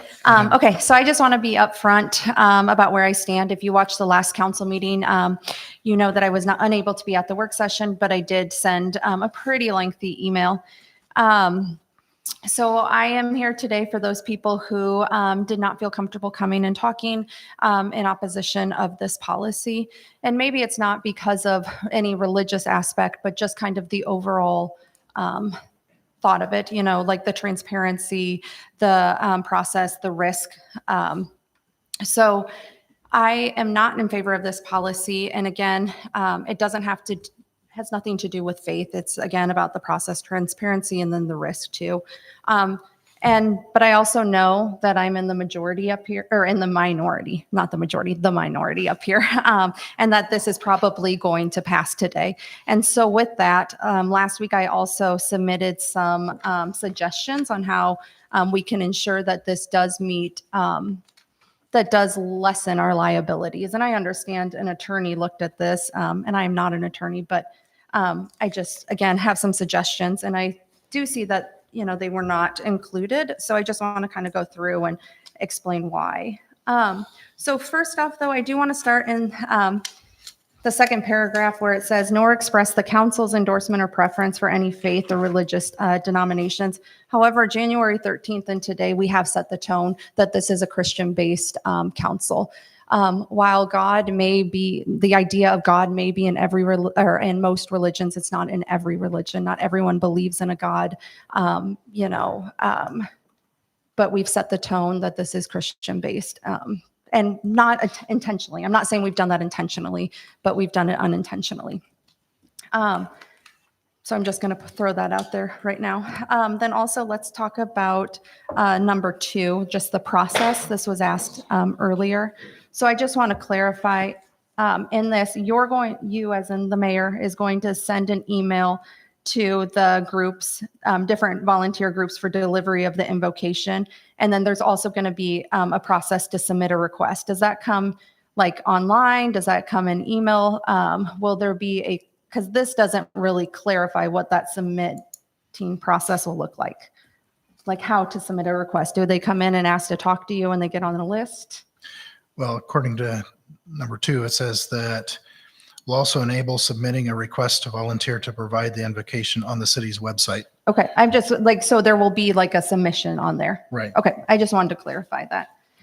My other concern is the first come, first served basis. And the additions that I asked that be time stamped. I just think that will help clarify participation over time. So if we have organizations like the Courier or other people in the community that want to do a open records request, that information is on there. So just adding a timestamp of that and identifying that they will be timestamped, I think clears that first come, first served basis up.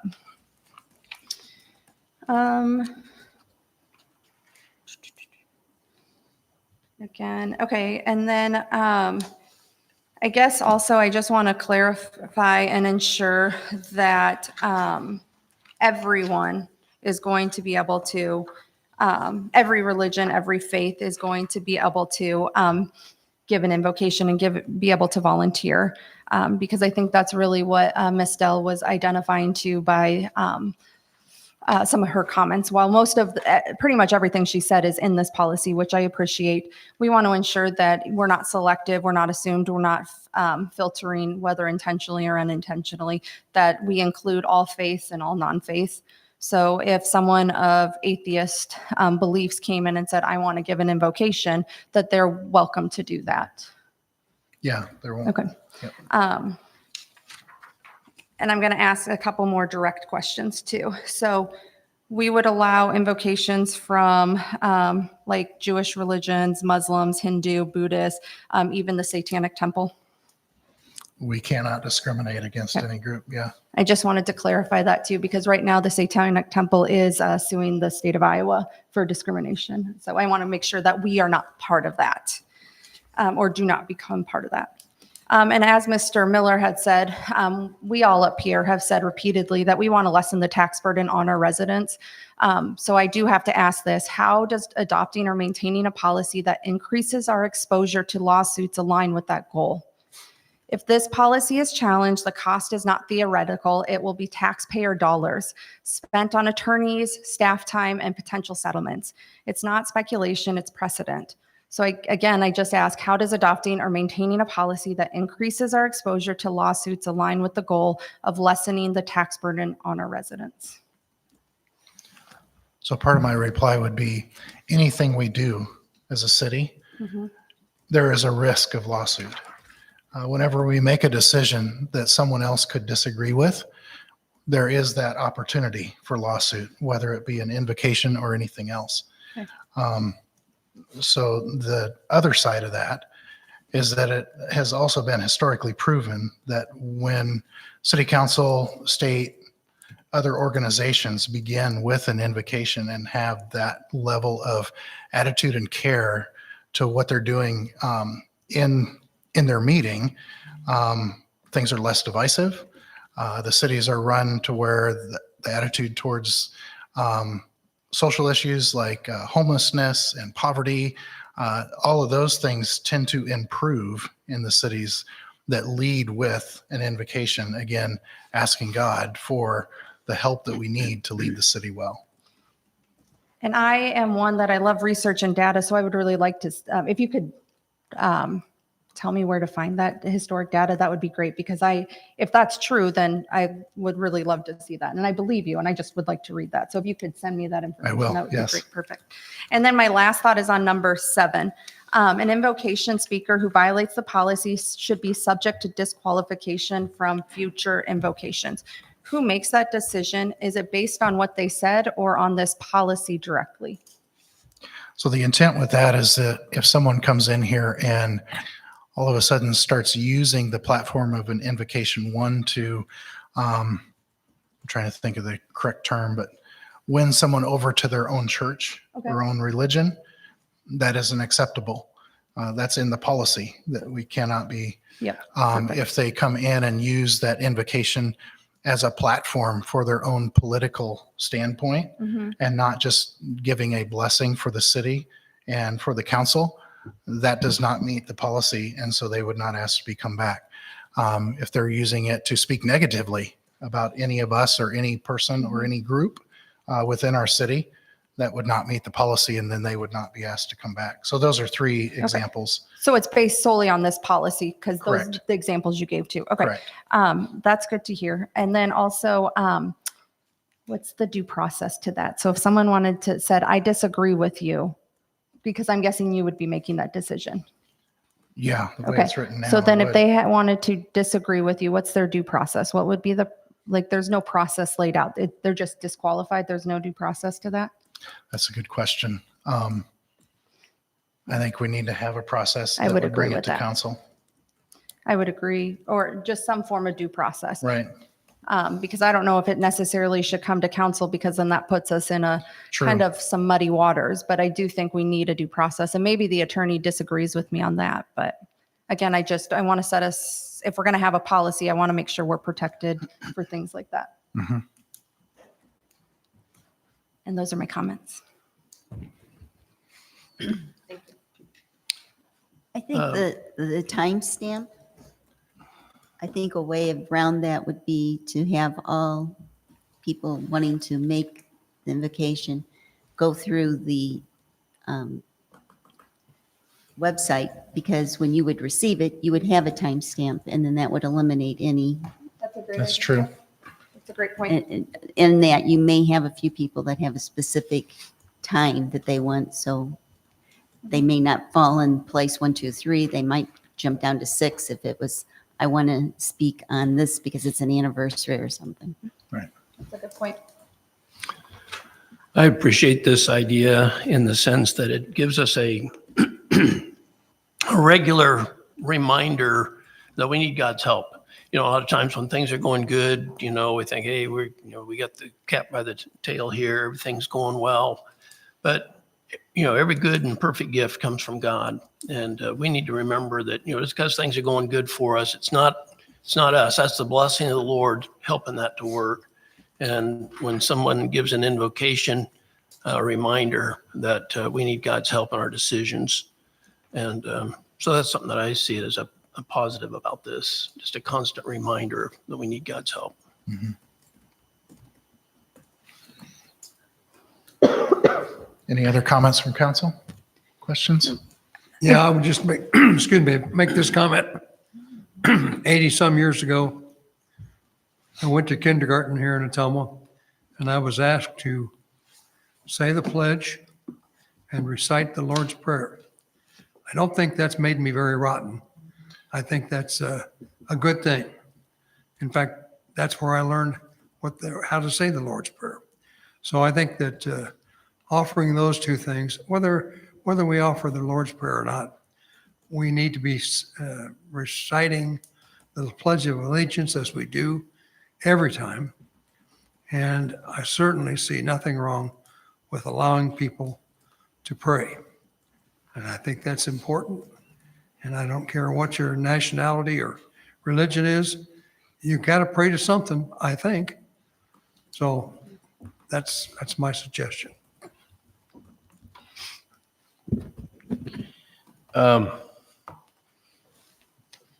Over the last week, or ever since we discussed this, there's been some people reach out to me, and there is some confusion about Constitution amendment and what invocation is. When I sit here and try to put my thoughts together, first off, we did have some speakers tonight. I want to thank everybody that came up to podium. That's a brave thing to do, no matter which side you're on. But we did have some quote word for word that is in the policy. So we do have criteria in the policy. But I don't want this to turn into a gotcha moment, or I don't want it to cause a division. I don't want it to be an us versus them. You know what? I'll sit up here and it's been said that this is a Christian council. Okay. I've never made a decision that's best for people by the Bible. I've used the Bible to guide me and my decision-making process for everybody because I care about all Ottumwans. So for someone to stand up and do an invocation, no matter what religion they are, to stand right there and face us in the policy and pray for the betterment and growth of Ottumwa, there's nothing toxic about that. If you don't want to bow your head, don't bow your head. If you don't believe in it, you don't believe in it, but it's not toxic. We're not saying, oh, if you're not a member of this religion, you're not an Ottumwan. Don't turn it into something bad. I care about every Ottumwan, and I have sat here. I challenge anybody. I've sat right here and defended all of Ottumwan's rights. So to get up and just to somebody to pray for me, to have wisdom, to do the best to take care of you that I can, no matter what you believe. I don't care if you're atheist. I don't care if you're Christian. I don't care what religion you are. I care about you. I want to help you, and I want to make this the best Ottumwa I can for you. So for somebody to pray for me for wisdom, they're taking time to do that because they care. This policy wasn't put together to create an us versus them. It wasn't put together to draw a division. It was put together to as another tool to help us grow the city. When I go to bed at night, I pray for every Ottumwa in this city, whether you believe in God or not, whether you like me or not, whether you hate me or not. I still pray for your growth, success, and that we can create the city that you want to live in, and your safety. And I care about all of you, and I just fully support this policy. I don't think there's nothing toxic about it. Like I said, I care about every Ottumwan, and it sometimes I think we just use an opportunity to use something like this to turn against each other, and that's not what it is. It's not to turn against each other. It's to bring us closer. Even if you don't believe, and I pray to God, I believe it's the Almighty for your growth. I'm not saying, oh, hey, you know what? If you don't believe what I believe, then I want something bad to happen to you. That is not the way it happens. That's not what an invocation is about. So I just want this to bring us together, all groups of people. Don't look at it as something that's toxic. Don't look at it as something that's bad. Let's come together. Thank you. Mayor, so as we talked about like the due process and then just the way to figure out how to timestamp those. I mean, I don't think we should table it. Is there a way, and Chris, Administrator Rath, help me to understand, is there a way to still vote on it tonight, but then then update the policy with due process and a timestamp part? Yes, so you've got a couple of revisions that were suggested there. I think you could adopt the policy as revised during the session here, if everybody's in agreement with those revisions. So then the revisions we're talking about would be to have a method of time stamping the requests and a due process for those that are uninvited as a volunteer. Is that correct? That would be my suggestion. I think that helps us. Is that clear? It's clear. I just want to make sure we all know what we're voting on. So with that, Chris, if you would take the roll, please. Councilmember Galloway? No. Councilmember Hoffman? Yes. Councilmember Dupre? Yes. Councilmember Cavanis? Yes. Councilmember Reed? Yes.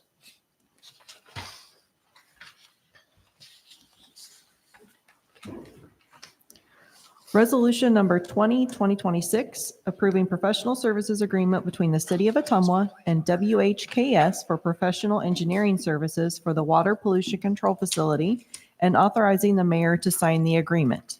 Recommendation, pass and adopt resolution number 2026. So do I have a motion to approve? Motion to approve. Second. Oh, sorry. You got it. Director of Engineering, Bergmeyer. All right, I'm going to introduce John Lloyd, the superintendent for the wastewater plant. I'll let him talk about this agreement. I'd like to introduce Angie Coles from WHKS. She's part of the firm that we went through and kind of decided we really liked. Hopefully, if I have everybody's attention, we can get through this in about an hour, hour and a half. Have at it. This agreement is just to provide professional engineering services related to the water pollution control facility, nutrient reduction update, which the nutrient, that's more of a DNR issue. The facility plan helps us plan 10 years out, 15 years, maybe even 20 years out. That really helps out finance as far as what we're looking at as utility billing and things that we're looking for towards the future. It's also to optimize. One thing that we're really dynamic now, and I don't think I see it on a daily basis, but the sewer separation has changed our flows tremendously. And so how that changes and how that affects us down at the water pollution control, it has changed. And so what we're really looking forward is how are we going to be able to better optimize how we run our plant to be as efficient as we can. And so that's, besides including WHKS and bringing them on board as our engineer for WPCF, it's those three items as well as some funds for meetings. The rest is up to you. Yeah. So could you explain how the sewer separation has changed your work down there? Just so that folks are listening know. The sewer separation, and I think everybody should know this. Everything that's being done kind of on the eastern side of town, along Main Street and starting to go north up towards Blake's Branch, I think we've taken off about 1 million gallons a day in the last 5 years that we don't have to process anymore. It makes a huge difference. I mean, if you can have stormwater go to stormwater, sorry, Kara. I'm Galway. If you can have stormwater go to stormwater and go out to the river, that's where you want it to go. I don't want to have to run it through our plant because it's extra energy, it's extra cost, it's extra manpower. That's what it does. Yep. And that affects the nutrient reduction. I mean, it affects everything because we have to get rid of as much of that sewer. If we can do as much sewer separation as we can, and that's going to be a number of years down the road before that's done, then we actually address a nutrient reduction, because then you're not trying to target a moving object, because the nutrients will change based on runoff from the city streets. Right. Do you have any idea what's left to be completed in sewer separation? The next question is. So overall in the city, it's about 80% separated. How much percent? 80% roughly, Okay. of the acres of the city. Some of that was separated. Some of it was built already separated. Some of it was separated in smaller projects decades ago. A lot of it's been done in the last 10, 15 years. But with cost escalating and the complexity, especially of Blake's Branch, I would say we got half the money left to spend. The money that we spent the last 15 years, we'll have to spend that money again. Like, we're only halfway through this right now, I think, this last push. So you got a lot of big, deep sewers, a lot of area we have to pull off on Blake's Branch, so. Thank you. Yep. I didn't mean to take away from your program. Any other questions or comments? So when I talked to Phil today, you did tell me that this study is actually going to help with the capital planning and lifespan for the future of the plant. Yeah, that was what John was alluding to about how we can help plan out 5, 10, 15, 20 years in the future on what the capital needs will be for the plant with that facility plan. And this study's done on a regular basis, you said about every 5 years or 10 years? Yeah, the last one was done 10 years ago. And like you said, the flows to the plant have changed. The regulations have changed. You know, our equipment's 10 years older. You know, what's lasted longer than expected, what hasn't lasted. So this will give us a better picture of what we might be Correct. costing us down the road. Okay, thank you. Chris, if you would take the roll, please. Councilmember Galloway? Yes. Councilmember Hoffman? Yes. Councilmember Dupre? Yes. Councilmember Cavanagh? Yes. Councilmember Reed? Yes. Thank you. Thank you. Before we go to public forum, this might be a point where someone on council could pull something off the table. I know that one of those resolutions could be ready to move on. I'd like to take the fountain resolution off the table if we may. I'll second. Good job. Okay, so resolution 205, 2025, you guys are wanting to remove from the table, correct? Correct. Let me go ahead and take roll. Yes, thank you. Councilmember Galloway? Yes. Councilmember Hoffman? Yes. Councilmember Dupre? Yes. Councilmember Cavanagh? Yes. Councilmember Reed? Yes. And now I will read it to you, and then you guys will vote it up or down. Okay, resolution number 205, 2025, approving the relocation of the historic National Humane Alliance fountain from Bollingal Park to a site near the front entrance of the Bridgeview Center. Recommendation: pass and adopt resolution number 205, 2025. Move to approve. Second. So yeah. So just for clarification, that was the original recommendation, was to approve that. Since that time, we have been notified that the groups are no longer interested in moving that fountain. And I would request that the motion now be defeated. Right. Is there any questions? Yeah, what are we going to do with it? Keep it where it is. Just leave gonna, it there yeah, for now. stay where it's at. All this time we spent and somebody spent a lot of money building a platform and now we're going to say heck with it. Yeah. Makes no sense. So Chris, if you would take the roll, please. Councilmember Galloway? No. Councilmember Hoffman? No. Councilmember Dupre? No. Councilmember Cavanagh? No. Councilmember Reed? No.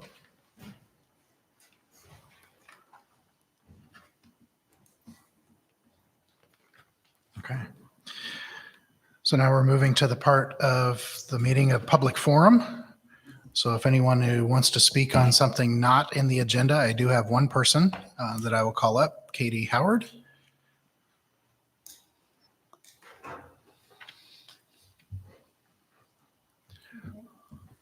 Good evening. First of all, I'd like to thank you for using your microphones tonight. The difference is significant, so thank you. I did have a little trouble hearing one item, so I might be off base with this comment. However, I believe an amendment was passed tonight for the reestablishment of the Public Safety Committee. And as I think I heard, it was to require that any participant on that committee be a property owner because they're going to pay taxes, property taxes. Did I hear that correctly? I did not. Well, okay. That was suggested, but I don't believe it was added as an amendment. To clarify, Mayor, and I know we're not supposed to, can I clarify this? Yes, Phil? please do. Okay. It was that the two county people have property or business in town. To have property or have a business in town. The two representatives from the county. Because, so I guess I'm unclear then. Are you saying that people who are renting would not be able to participate as a representative on this committee? And the reason I'm asking is that we heard here before from the Landlords Association that there are 1,100 single-family homes in Ottumwa which are rentals, plus many, many apartment owners. And I'm just pointing out that that is a significant percentage of Ottumwa's residents who would not be able to participate, if I understood that correctly, but it's quite possible I didn't hear it correctly. Again, I'll just do point of clarification because again, I know we're not supposed to like debate. Right. So there's 5 members total, 3 from the city, and those can be anyone. And then two people who do not live in city limits but are county people. So if they own a business or if they have property. Okay, thank you. This just makes my point about using her microphones, and thank you very much. Yes, thanks for bringing that. Thank you. Is there anyone else that would like to speak on something, Mr. Decker? I'd just like to give a little bit of a public service type of announcement. We had someone that's pretty dear to us and our church family that was scammed recently. And overall, it's that same old Social Security thing, scare them to death. They were sending her down to a local gas station, or actually the Quick Shop on Madison, to feed money into a Bitcoin machine and send it out there. And so if you have elderly people in your life, I would just say, we try to address it every so often, just publicly at church, because these things happen. But it really, really damaged this elderly lady and her daughter. And so, we just got to be aware that these things are out there. If anyone asks you to put money into a Bitcoin machine, there's nothing legitimate about that unless you already deal in Bitcoin somehow or another. But they scare people to death. And I did go down and talk to the police department about it. And you can talk to the bank about it and set up red flags for things with accounts. But just kind of a public service announcement that this is going on. It's happened a lot in Ottumwa. Not that it happens more or less in Ottumwa than other places, but it does happen. And so just wanted to bring that to attention for the entirety of the city. So. Bear, can I add one thing? I know we're not supposed to, but like 10 seconds. The reason I'm excited is that's what I used to do for 28 years. So scams, I'll give my own PSA. Your bank, Amazon, eBay, no one will ever call and ask you for your password. No one will ever call and ask for your account information. Mass texts will go out saying you have a late delivery. We need to update your information. Don't respond. Send them to the trash. Pastor Decker is 100% right. The only thing is it's not inclusive to the elderly. I've seen young people are a target too. One of the scams is they call and say, you owe back taxes. Go buy Apple iTunes cards and defeat it. But people, it has nothing to do with intelligence. It's fear. They're playing on your fear that, oh my gosh, I'm going to ruin the rest of my life. So if it comes across your cell phone, or they call you, don't do anything verified. If they say you want a lottery, don't fall for it. If they say you have a family member in another country that's in trouble, don't fall for it. So I just want to protect all my citizens' money. Thank you. And with that, we're in the city council report and communications. So that was part of it. Does any other council members have something they'd like to tell the people of Ottumwa? I would just comment that my wife is a near genius because she married me several years ago. She developed a family name, code name, which I will not repeat here. But if someone calls and gives you the baloney, you just ask them, what's the family code name? They can't give it to you, hang up.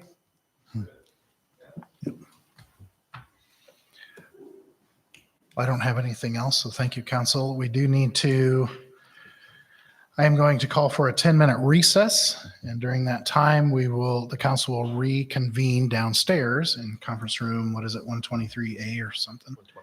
128A.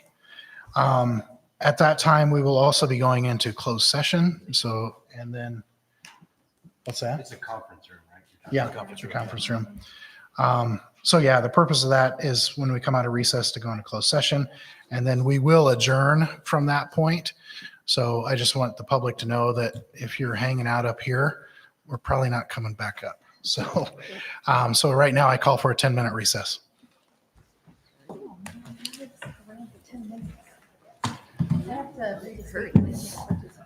Yeah.